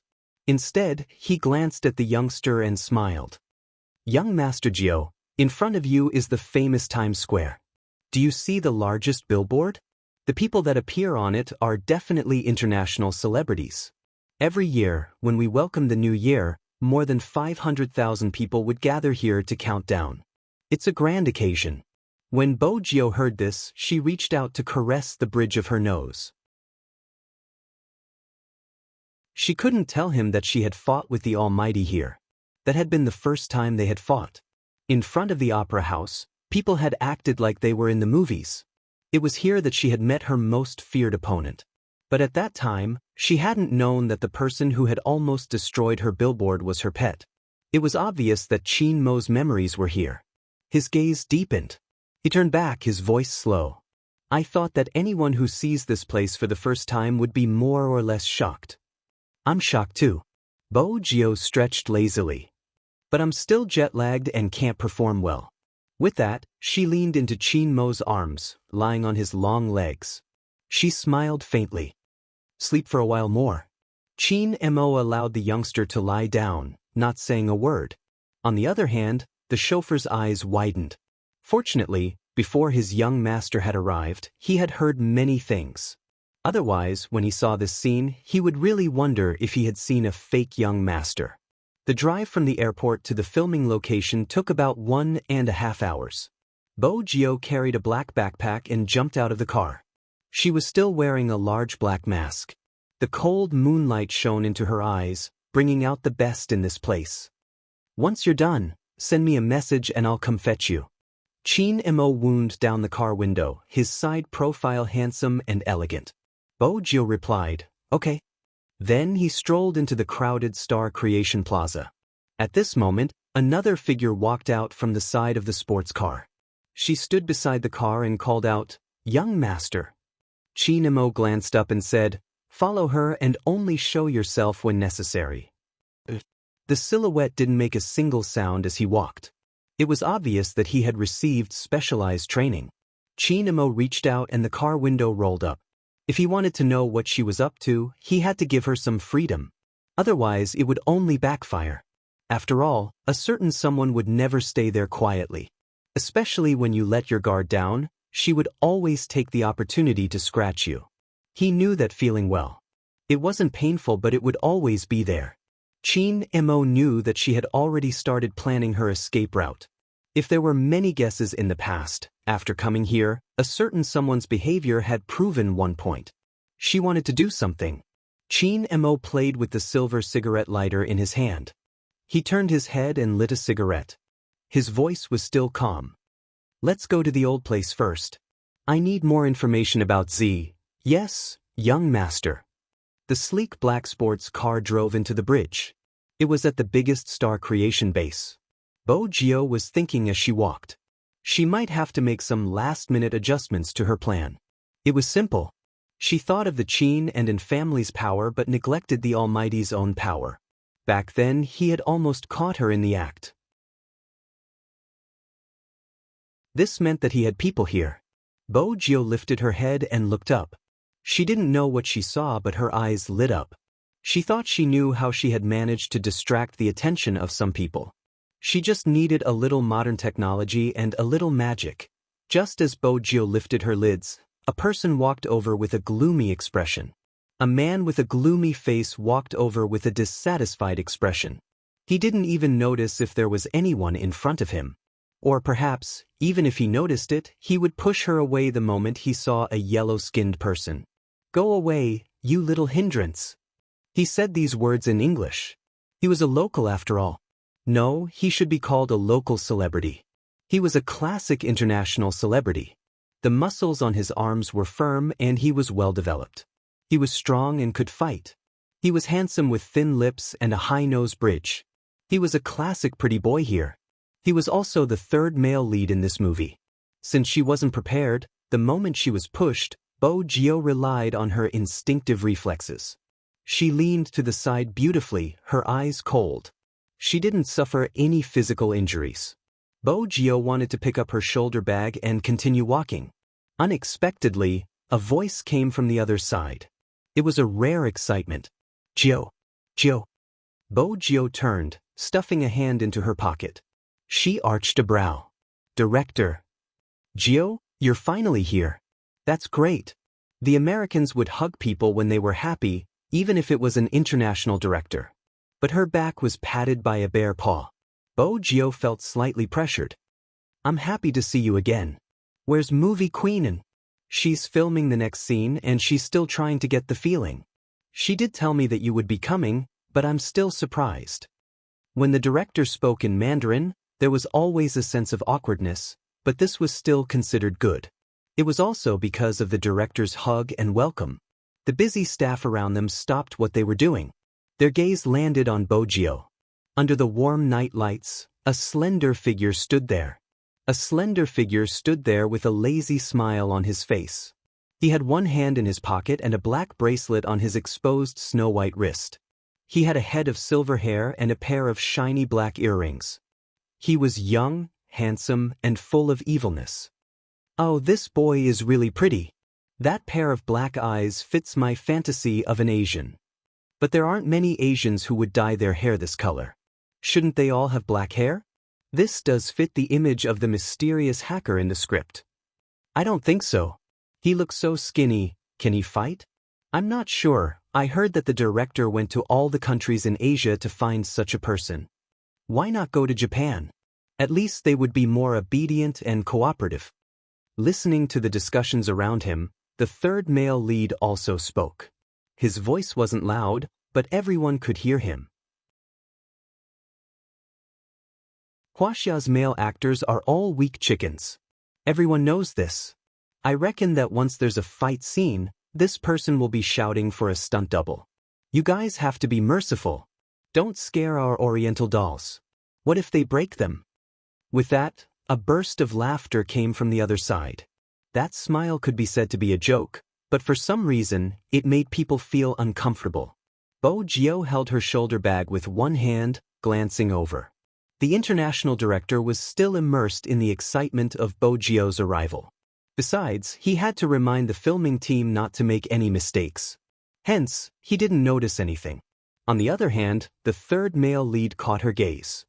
He lifted the edges of his lips in a provocative manner as he mouthed, "Chinese pig." He spoke in English. With that, he turned and continued laughing with the people beside him. Bo Jio's gaze deepened, turning into ice. It seemed to have become a strange phenomenon in this industry. Every actor in China wanted to develop here because they could prove that they were a superstar. Because of this, some people would use Chinese actors to open up the Chinese film market. It was a simple logic. Some Chinese actors would advertise in China, saying that they would be acting in a certain blockbuster. But when the audience entered the cinema, they realized that they weren't actors at all, they were just passers-by. The more this was the case, the more people looked down on Chinese actors. Gradually, in this place where stars were created, there was a saying, Chinese actors are willing to play any role, whether it's to paint them beyond recognition or to have them accompany them throughout the entire process. As long as you arrange a role for them, they will definitely let you earn all the Chinese people's money. After all, movies nowadays do need Eastern elements for the audience to buy in.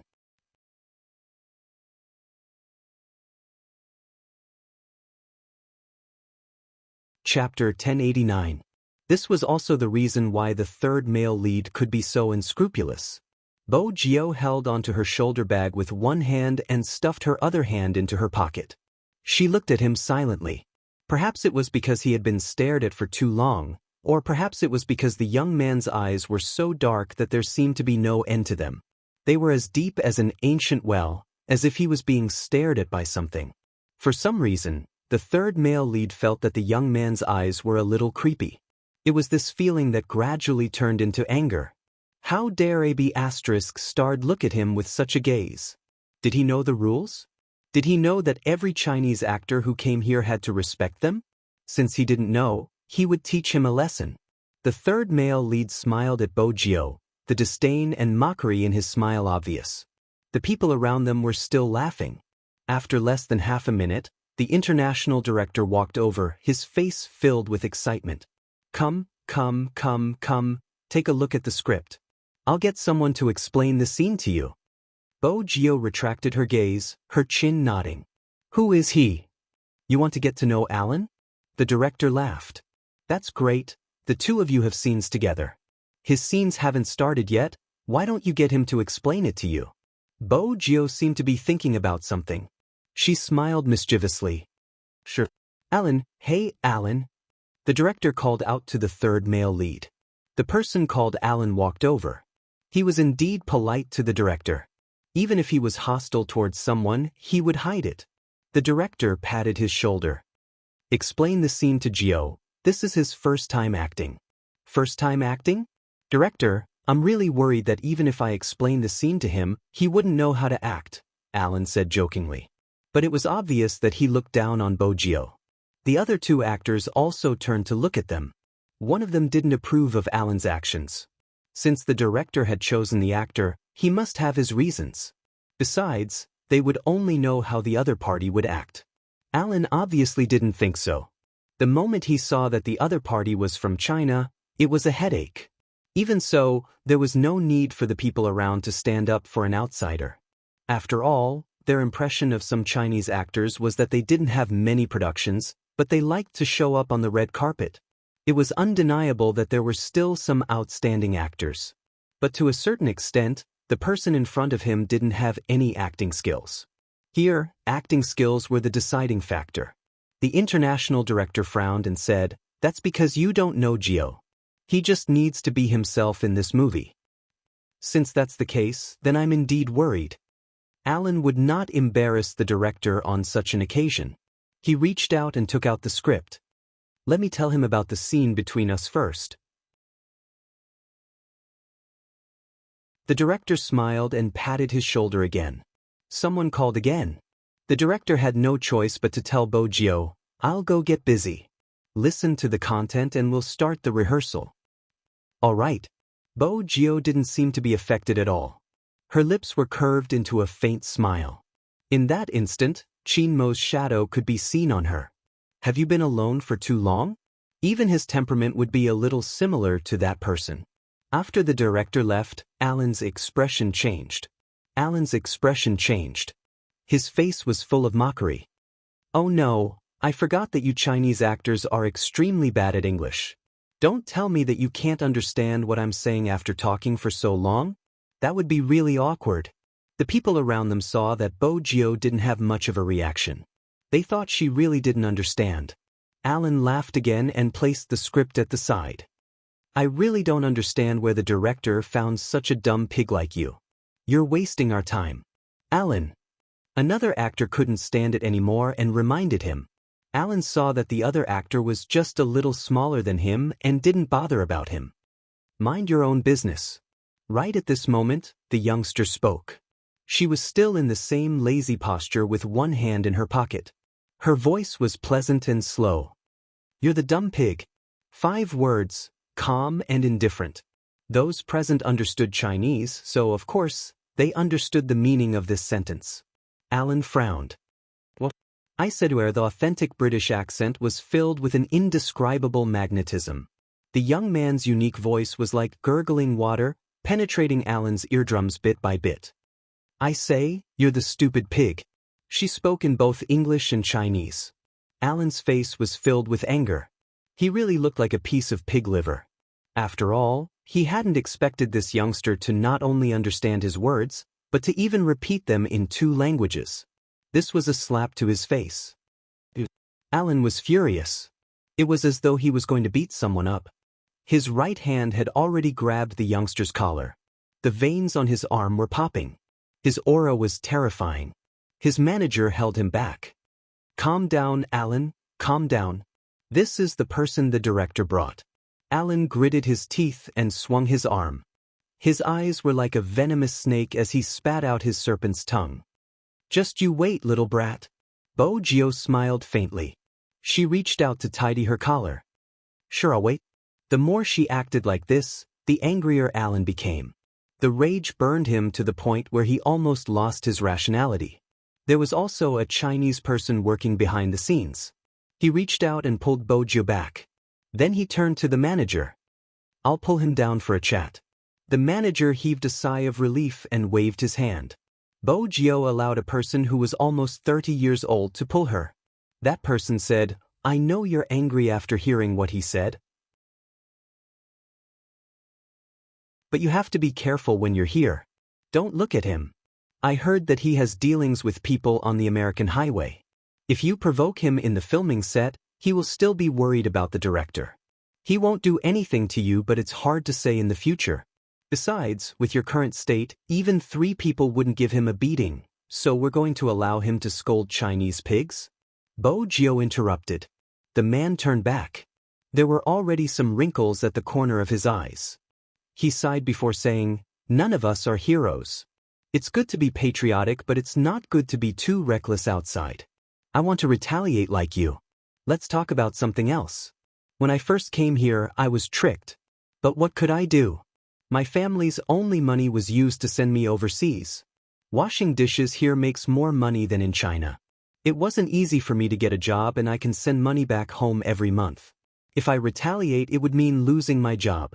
A rich young master like you probably doesn't know how hard it is for a Chinese to find a job in America.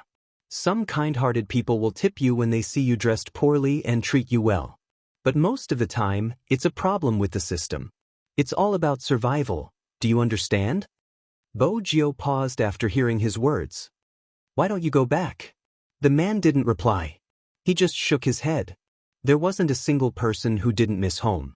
But more importantly, they had to support their families. Bo Gio knew that it was already good enough that he had pulled her away. After all, there were 2 people who didn't even care about her. They were probably worried about getting into trouble. That was normal. But she was the young master of a rich family. She didn't lack money and didn't need to support a family. She just needed to support an almighty. Bo Gio glanced up. Her gaze landed on Alan, who had kicked the thing away. Her gaze was icy cold. It was time for some people to swallow their words. The international director was really busy. Otherwise, he would have noticed the abnormality. The other actors who knew about this were worried about the youngster, but they didn't want to get involved. Alan was still watching Bo Gio from afar. His gaze was bloodthirsty. Someone walked over wanting to help Bo Gio. I didn't expect your English to be so good. It was the local actor who had spoken up for Bo Gio. But I have the same reminder. Really, don't provoke Alan. Thank you. Bo Gio had grown up here. She knew there were good and bad people in every country. There was no doubt that bad people had to be beaten up. Other than Bojio, there was another Chinese actor. The actor probably walked through a lot of doors to get the role in his hand. He was standing beside Alan and saying, "Don't make life difficult for people who don't have any qualities. You should know some people who don't know how high the heavens are." Alan didn't like any Huaxia people now, so he didn't appreciate the actor's words. He glared at the actor and sat back in his resting position. The male actor had no choice but to walk over to Bojio. "You should apologize to Alan. Don't you know you're representing China?" Bojio unwrapped a lollipop and placed it in her mouth. When she heard his words, she glanced up and asked calmly, "You still know about face? How refreshing. What kind of manners are you?" The actor clenched his fists. Bojio was devilish. "Why are you talking about manners with people who aren't human? Move aside, I don't have time to beat you up." The actor laughed. "Do you know how popular I am in China?" "Oh?" Bojio arched a brow. "I'm not sure. It seems like your definition of fire is bragging." The male actor's face darkened with anger. "You probably can't imagine how much my fans love me. As you can imagine, there will be fans like idols." Bojio's voice was still lazy. "If not, why would there be someone like you? You sure know how to suck up, but you're the one who doesn't talk about China and its reputation the most." The actor still wanted to say something. The director had already walked over from afar. The male actor could only swallow his words. He pretended that nothing had happened and walked to the side. "Gio, how's your understanding of the script?" From his words, it wasn't hard to tell that this international director couldn't wait for Bojio's audition. Bojio lifted the script in her hands. "I just started." The international director was a little disappointed, but he knew that he had been too impatient. His assistant reminded him in a low voice, "Sir, should we let this actor try on her makeup and costume?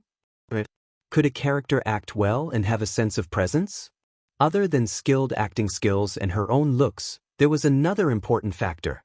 It was what people in the industry called fixing the makeup. Everyone knew how many characters were ruined by the hands of the stylist. This was a principle that had been taught in movies and television. But there was one thing that a person couldn't handle. Some styles were also important, even though the director had a lot of say in the production team. But from the looks of Bojio's character, she was the male god in many people's hearts even though she wasn't the male lead. But this character had an unimaginable amount of support online. A mysterious hacker who came and went without a trace, good and evil at the same time. People could only imagine how this character would look like based on descriptions. Indeed, from the height and age, this youngster in front of them fit the description. It was said that the screenwriter of this novel was based on the hacker Z who had been popular in the entire Fifth Avenue back then. They had only heard of that person but had never seen him before. But according to the description of the police, he was indeed around this height and looked very young. But no one knew the details. The screenwriter added in his own imagination and described him as a beautiful youngster with Eastern blood. The original sentence in the novel was described as follows: "The night breeze blew past." The youngster's messy short hair didn't make him dispirited. Instead, it added to his noble aura. He was like an Eastern vampire aristocrat. The pure black windbreaker with a hood covered his face, revealing only the curve of his chin. But that curve was enough to leave people with endless fantasies about his handsomeness, hence, the youngster's appearance was passable. Even in this production team with a superstar, he was exceptionally good-looking. But the assistant felt that the youngster was a little too soft compared to the character he was going to be acting. Would he be able to bring out the aura of the character after he wore the costume? After the assistant's reminder, the director remembered. "Oh right, fixing the makeup. Gio, go and put on your makeup and clothes first. You just have to take a look at the script during this time. We'll be going through the scenes later so that you can get used to the rhythm here. It's fine if you can't remember your lines." Bojio smiled and asked, "Which scene?" "Which scene?" The international director was still hesitant. At the start, he had wanted Gio and to act together so that he could get used to the scene faster. But now that An had finally found the feeling from the previous scene, he had to act for a while more. He caressed his chin, his fingers moving.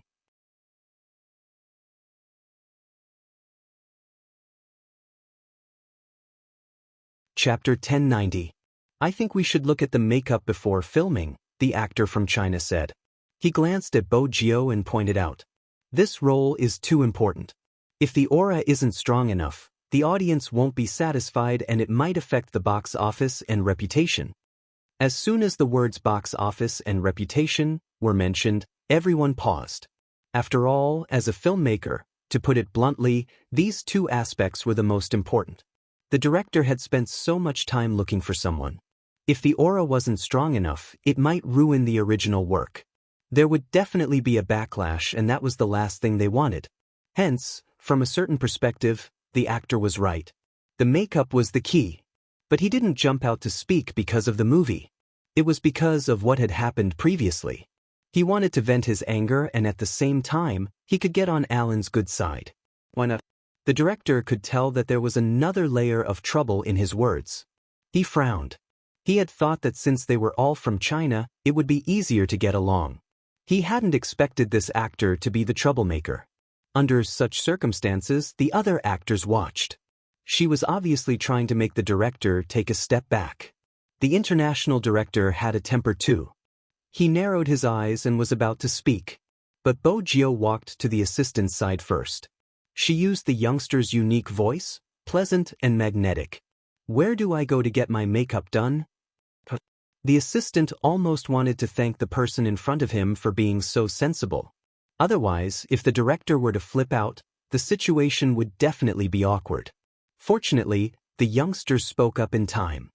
Here, come over here. The assistant hurriedly reached out. Bo Jio followed behind her, the warmth in her eyes gone. The makeup artist was famous in the industry. Honestly, he hadn't expected much from her at the start. But at this moment, when he looked at the youngster again, the dark eyes didn't seem to have any impurities. They were cold and mysterious. He raised a brow and asked the assistant, "What's wrong? Getting into character early?" The assistant could only guess. The aura exuding from the youngster seemed to be changing bit by bit. It was an indescribable feeling, as though there was something mysterious about it. The makeup artist put on the makeup first. When she touched the youth's face, she realized that she didn't need any foundation. After all, the youth's skin was too good. It was as white as jade, and there was a kind of silky coolness when she touched it. It was easy to think of Oriental porcelain. Bo Jio seemed to have noticed the pause in her makeup artist's words. Bo Jio lifted the corners of her eyes, the tiny tear mole appearing. "What is it?" "Ahem, nothing." The makeup artist was stunned. He would never admit that at that moment he was a little dazed. It wasn't rare to see good-looking people in this industry, but it was rare to see someone like the youngster who had a blood-sucking aura. The youth was fair enough. His eyes were very dark. Her eyelashes and the bridge of her nose were impeccably perfect. Especially the youth's lips, which were very pale. The makeup artist suddenly had the thought of doing her makeup seriously. In fact, there was no need to draw much. The eyeliner and the increased brightness of the T area were all to make the youngster's facial features stand out. One had to admit that some makeup could indeed make people as cold as ice in an instant. When the makeup artist saw the finished product, she couldn't help but widen her eyes. He could not imagine what kind of changes the young man would undergo after he put on the costume. The assistant was still waiting anxiously outside. He didn't know who had mentioned that someone was going to appear in this role online. It was obvious that the response wasn't very good. After all, everyone had a different Hamlet in their heart. Actually, the assistant knew that there would be people who wouldn't be satisfied with this role. But if they had found a famous actor, the opposition might have been smaller. Just like now, the assistant glanced at the comments and rubbed his aching head. What's wrong with getting a Chinese actor? I don't think it's a problem to get a Chinese actor since the person we like is indeed from the East. Isn't this already written in the novel? More importantly, I heard that this actor doesn't have any acting skills and his aura is weak. Weak aura? Oh my God. Isn't this ruining my idol? To be honest, I really hope so. There's no other way. I was going to watch it, but now I've completely lost interest. The comments online would definitely not be good. That was normal. After all, everyone had expectations for the idol in their hearts. As the assistant, it was probably time to remind the director. Hence, she ran over and showed her phone to the director. Someone leaked the news? The director was very smart. He could tell that there was something fishy about it. After all, not many people knew that he had poached Gio to act in the movie. The assistant lowered his voice. It's not a matter of who leaked the news, but whether the actor you found can pass the most basic test. Alan stood at the side and could see how ugly the director's expression was. He glanced at his phone again and smiled smugly. Then, he glanced at the actor standing beside him. Aren't you afraid of dealing with someone who comes from the same place as you? I didn't do anything. I just wanted everyone to know what was going on. Obviously, the actor was a White Lotus. Alan appreciated his sense of attachment to a hero who knew how to adapt to the situation. That was how a Chinese pig should be. The atmosphere was tense. The assistant kept raising her wrist to look at the time. There were too many staff here. Only those who were filming were at other locations. Most of the rest were here, including some of the main actors. The assistant was really worried that the effect would be too bad. When the director, before the assistant could finish analyzing the situation, the moment she looked up, she was completely stunned. Her hand holding the phone also squatted on the spot, and her mouth opened to a certain extent. Every inch of expression on his face was filled with intense amazement. The crowd followed her line of sight. The first thing that came into view was a slender figure in a black trench coat. Gradually, the youth walked out of the darkness. His silver hair was mostly covered by the hood of the coat, and only his face could be vaguely seen. He was handsome, cold, and had a hint of evil. He was wearing a white shirt, which was pulled to one side by the youth. This outfit didn't suppress the youngster.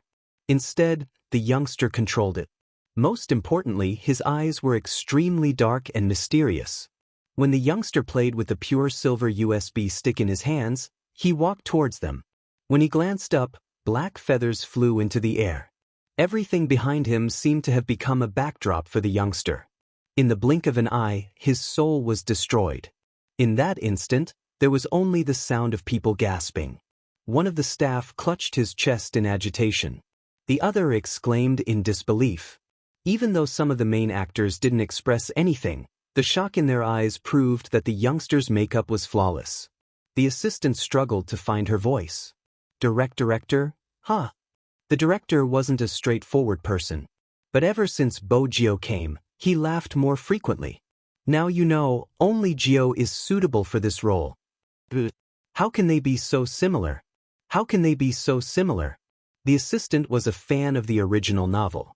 At this moment, she was circling around Bo Gio. It was as though she had seen her male idol. She wanted to touch him. Who could understand? Alan and the male actor had the ugliest expressions. Both of their expressions changed at this moment. The former clenched his fists unwillingly, a sinister glint in his eyes. The male actor was slapped in the face. After all, he had always been hailed as a stunningly handsome man in China. Right now, standing beside the youngster, he was almost out of the picture. The director was still laughing. The other actors expressed their friendliness towards Bo Gio. Hey, bro, I can guarantee you that many people will change their opinion of you with this makeup. Bo Gio smiled lightly. Thank you. We are looking forward to your next performance. It was another local actor. He reached out to shake her hand. Perhaps many people thought that makeup was based on one's looks, but that wasn't the case. If it wasn't for Bo Gio's character, which gave people a mysterious and noble aura and a pair of playful eyes, they wouldn't have thought that just because they were good-looking, they wouldn't have been acknowledged. But the acknowledgement made Alan extremely unhappy. He couldn't take it anymore. He took a step forward and started to mock her openly.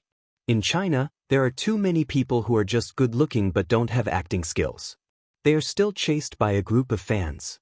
Brother, I have to tell you, that doesn't work here. Actors still have to rely on their acting skills to speak. Bo Gio stopped playing with the USB. She looked at him and suddenly broke into a smile. That's rare, I agree with you on this point. Actors still have to rely on their acting skills to speak. It's about which country they are discriminating against. Alan narrowed his eyes. The tension made the director frown deepen. Alan, you need to calm down. It isn't suitable for you to act with Gio now. Cancel what we just said. With that, the surrounding people heaved a sigh of relief. After all, if they really used the fight scene, Alan might take revenge. Even if he didn't, the youngster wouldn't be able to take a single punch from him.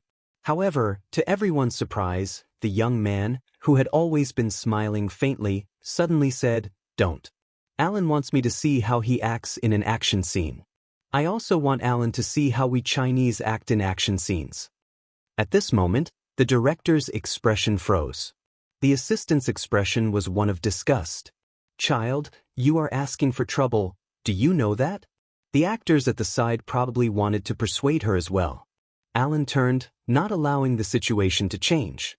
"In that case, let's start. Do you need me to write down your lines?" "It's fine. Other than physics, I'm good at reading and memorizing." Bo Gio's memory wasn't as good as Almighty Chin's, but it was still better than ordinary people. This was a skill that every hacker had to train. Since she had read the script twice, it wasn't hard to remember the 3 lines. The director was worried, his expression darkening. He reached out wanting to pull Bo Gio back.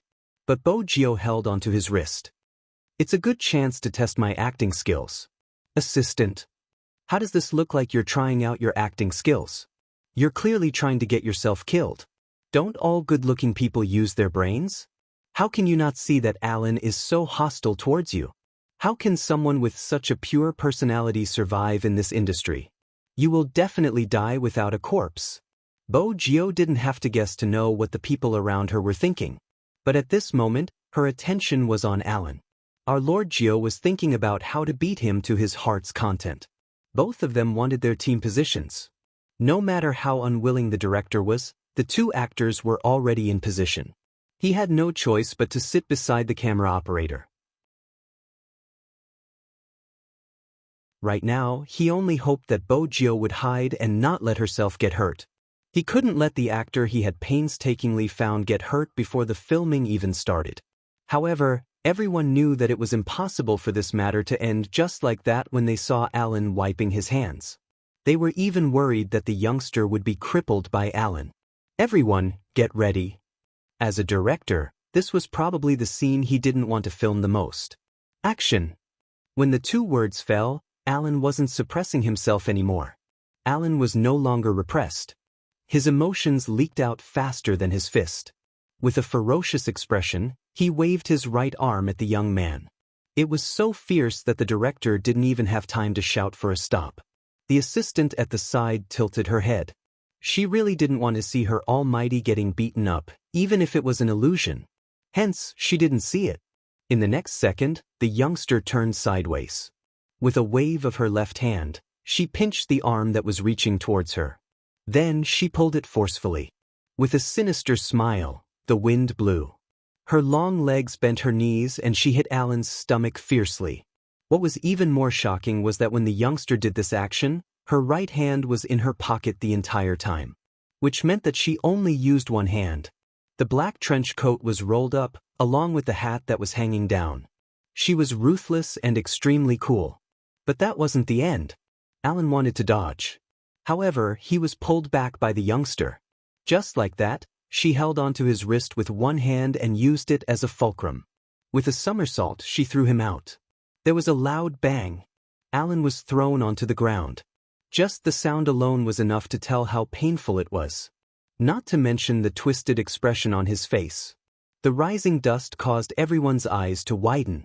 The youngster in the black trench coat was extremely nonchalant. She strolled over and looked down from above, revealing only a section of her chin. She said the first line in the script. "I hate people punching my face the most."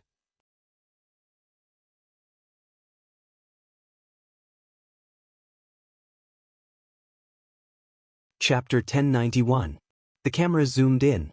Even the master who filmed the scene was shocked by the scene, let alone the other people on the scene. The director was the first to react. He lowered his left hand, his face filled with excitement. "Pass. One word." It pulled everyone back to their senses. That's great. That's really great. The director's surprise was obvious. The people at the side sighed. This is the first time I've seen someone fight so handsomely. Oh my God, I'm going to become an Asian fan. He's Chinese. Now I feel that Chinese men are sexy when they're manly. I really want to sleep with him. Oh baby, don't be like that. Chinese people are more reserved. You'll scare him away. Amidst the chaotic exclamations, the cameraman made a retracting motion. Alan's hand was still on his chest, moaning.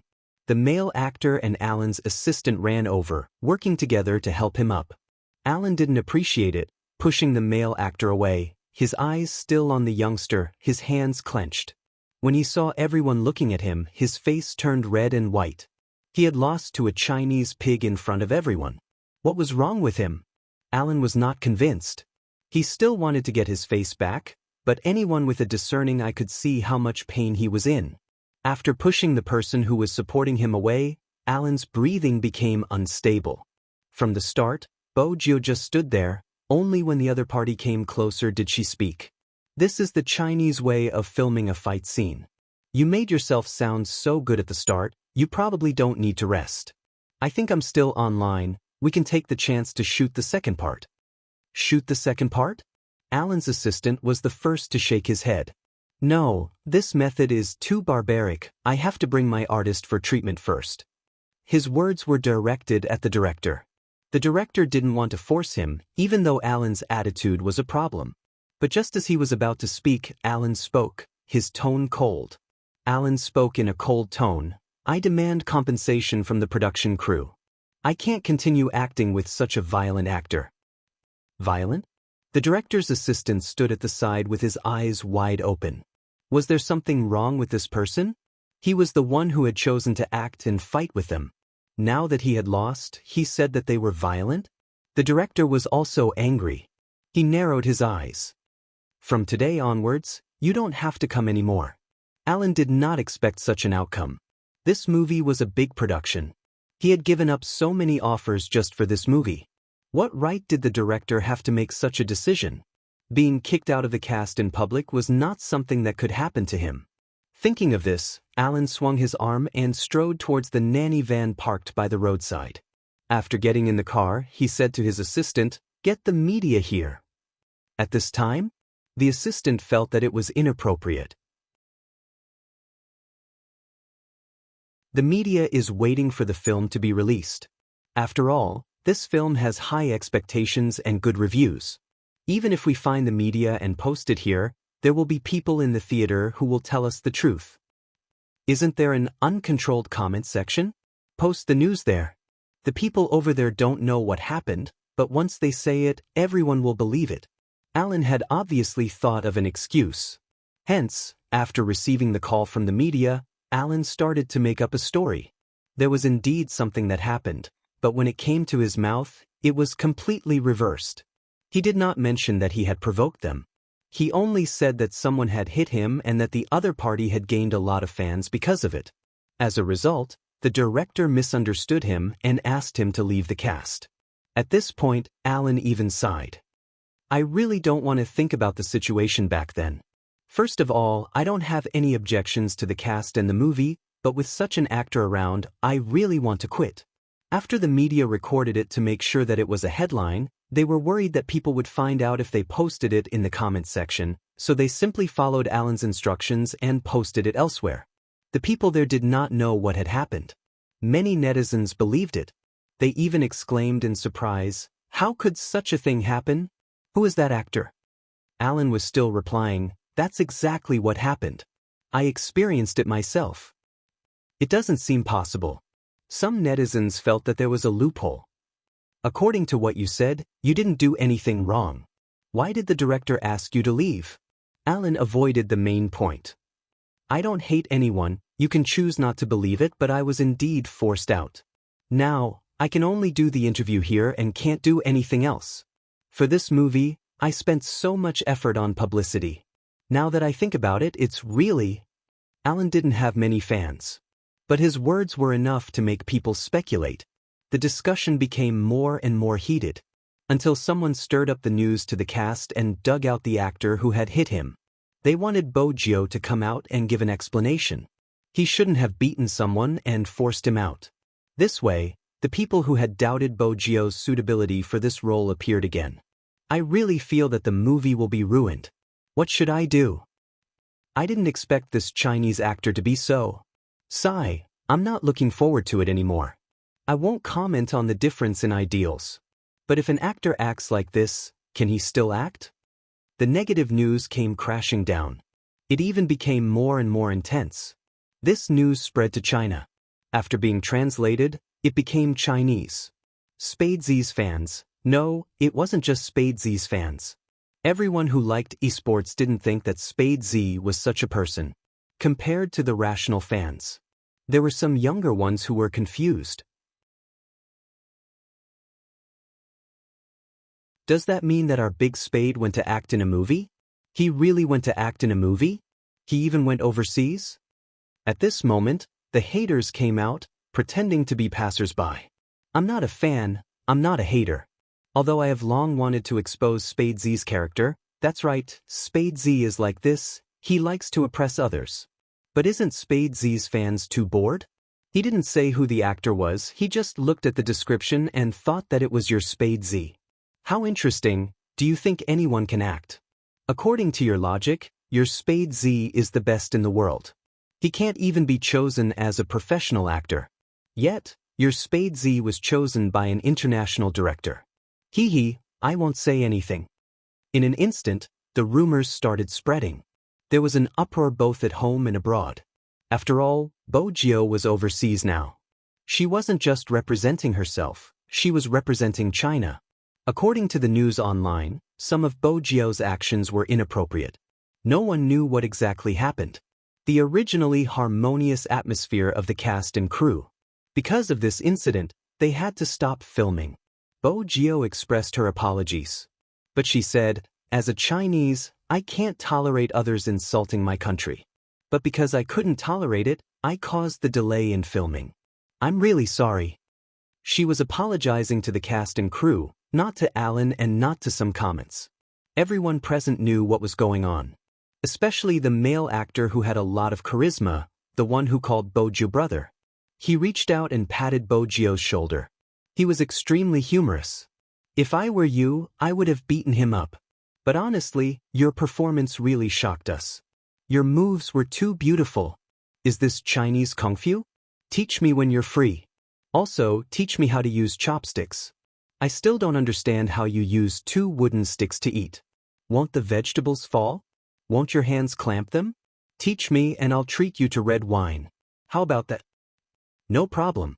A true gentleman was straightforward when he befriended them. The rest of them agreed. The youngster shouldn't be the one to take the blame. Regardless of whether it was according to the script or Alan's actions, there wasn't a problem with the youngster's performance. On the other hand, Alan's insults at the start, the exposure of the cast and crew's privacy, and the intention to take revenge. As an actor, none of these actions were appropriate. Let's not talk about how much of an impact his actions had on the crew. Being a human was the most important thing. With such an actor in the cast, there wouldn't be any huge productions. However, although everyone present knew about this, they really didn't know how to explain it to the crowd at this time. After all, they weren't the parties involved and didn't understand the twists and turns in this matter. It would only make people feel that the more they explained, the worse it would be.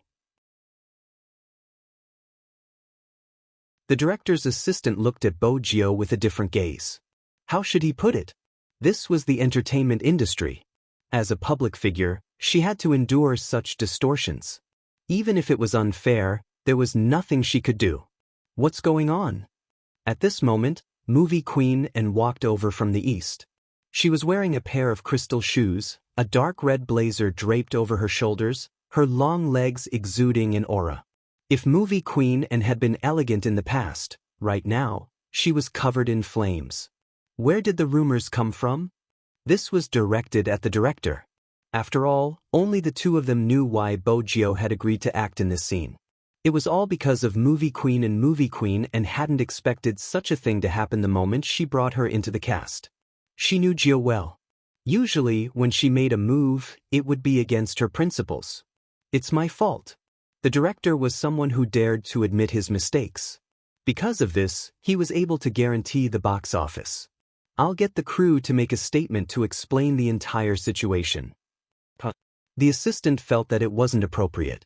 Right at this moment, from afar, a Chinese man walked over with large strides. No one knew where he came from. He was wearing a black t-shirt, his shoes were the highlight, and there seemed to be something hanging on his waist. He walked straight towards Bojio. The rest of the people were stunned. Who was this person? A paparazzi? Where had he been hiding? None of them had noticed him? Was he here to interview someone? The director wanted to block the youngster instinctively. Bojio took a step forward in surprise, her gaze landing on his waist. It was a military knife, a model used for survival in the wilderness. Even though it was only a small part, it was enough for Bojio, who was familiar with such things, to lock onto it in an instant. Moreover, the person walked with a straight back and his movements were like a wild leopard. He had been in the cast for such a long time without being discovered. His anti-detection skills were extraordinary. Other than a soldier, no one else could do this. Are you Brother Mo's man? Bojio asked before the man could speak. He paused before nodding his head and passing the phone to Bojio. This is the video I took just now. Young master asked me to pass it to you. Everything he said about you is recorded clearly in the video, from the moment you entered the set to the moment you started fighting. Also, if it wasn't for a mission, I would have wanted to beat him up as well. Thank you for your help. With that, he retreated without waiting for a response. The director understood Mandarin. When he heard this, he made a decision. Post the video online and tell everyone that Alan was kicked out of the cast because of his character. He was clearly in the wrong, yet he still tried to distort the truth. I don't want an actor like him. Alright. The assistant took the phone and tapped on the cast's account. All the media outlets were allowed to speak and they could be sent to any location. There wasn't a single piece of news, just a simple description of the entire incident. While everyone was focused on the phone, Bojio was thinking about something else. Yes, even though she hoped that this matter could be explained clearly, she wasn't representing herself. But compared to this, her attention was focused on something else. For instance, the Almighty had placed such a person beside her. What exactly was he trying to do? At this moment, Alan had already tasted the sweetness of the internet and started to fabricate even more recklessly. There was an actor who hadn't left. He was still in the cast, but he didn't participate in the subsequent filming, so he didn't know about the video. Taking advantage of this wave, he reposted a comment on his country's official Weibo and posted, "Sigh, I'm in the cast too. I used to like a certain someone, but now that I've seen him in person, my impression of him is decreasing. After all, we're overseas." This sentence seemed to prove that Spade Z was indeed the one who had tarnished the country's reputation. Many people couldn't hold it in anymore. Some media outlets started to join in, just as a large amount of negative news started to flow out. Spade Z's official Weibo had already been destroyed. At this moment, they had to hand it to Sister Turtle for contacting manager Fong in time. All the fans would have to wait for the official inquiry before replying. At this moment, many people felt the need to bite their lips. Otherwise, whatever they said or replied would become a topic of discussion. Moreover, before the accurate facts were released, they wouldn't defend their idol the moment they opened their mouths. Big Spade had once said that there were no idols in front of the country. It wasn't difficult to be such a fan. The difficult ones were the fans who already knew the ins and outs of the matter from Fong Yi. How could they continue waiting? They gritted their teeth and refused to say anything that was the truth. Finally, they didn't have to wait anymore.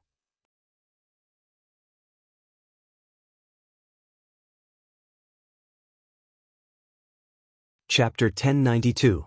There weren't many words, but it clearly explained the reason for Alan's expulsion. Those who wanted to know the details could click on the video below. Everyone couldn't help but click on the video. The moment it was opened, a youngster walked into the set with a black bag slung over his shoulder and a hand stuffed into his pocket. The youngster had exquisite features and was as fair as jade. Her silver hair was messy and fluttered in the wind. It was hard to tell if she was a man or a woman. The youngster wore a black earring on her ear, giving off a faint glow. Ostentatious, arrogant, handsome. This was the first time the overseas fans saw her. The first reply was, "He's just a pretty face and the director chased Alan away because of him?" When the video caught Alan cursing, he mouthed, "Chinese pig." At this moment, most of the people fell silent. They looked at the youngster's clear and determined gaze and could already predict what would happen next. But they didn't expect that this was just the beginning. Alan continued to provoke them. There was also a Chinese actor who started to pick on the youngster's aura. But unexpectedly, the climax of the video started at this moment. The youngster came out with her makeup, her black trench coat fluttering in the wind. In that instant, there was only one word that appeared in everyone's mind: vampire aristocrat. All the fans of the drama began to click on the exclamation mark. F*C, this is the male idol of my heart. His entire aura changed. How did he do it? I'm going to cry. I apologize for my previous words. I shouldn't have judged if he was suitable for this role before seeing him. It's not just his looks, even his aura is similar. It's reasonable for the director to choose him. I used to think that no one in this world could act like my male idol. Now, I'm starting to look forward to it. I can't wait to see the final film. The filming crew didn't disappoint because the video continued. Alan's intention to take revenge was too obvious, so obvious that some people who were anti-Chinese like him knew what was going on. Just as everyone was worried that the youngster wouldn't be able to withstand Alan's punch. The most exciting scene in the crew happened. The young man's cool movements, and the moment his windbreaker fell, the man stood tall and straight beside Alan. From the bridge of his nose to his chin to his thin lips, a casual sentence became the fixed point. I hate people punching my face the most. And then, the youngster said, this is a Chinese fight scene. It was clearly telling Alan that those who insulted our country would be beaten. At the end of the video, there was a clear record of why Alan was kicked out of the cast, and there was another Chinese actor as a foil. In an instant, the number of reposts of the video had reached a breaking point. Spades fans were the first to leave a comment. I've never regretted being your fan. Next were more people who could tell right from wrong. Well done. Don't misunderstand, the person who said this was not a Chinese. They were locals. Ordinary people were the same in this aspect, especially the hot-blooded men. This young man's self-restraint is quite good. If it were me, I would directly send this person to hell. If anyone insults my country, I will stand up for them. This is a basic human principle, isn't it? You're tuning in to the Dreamy Chapters YouTube channel.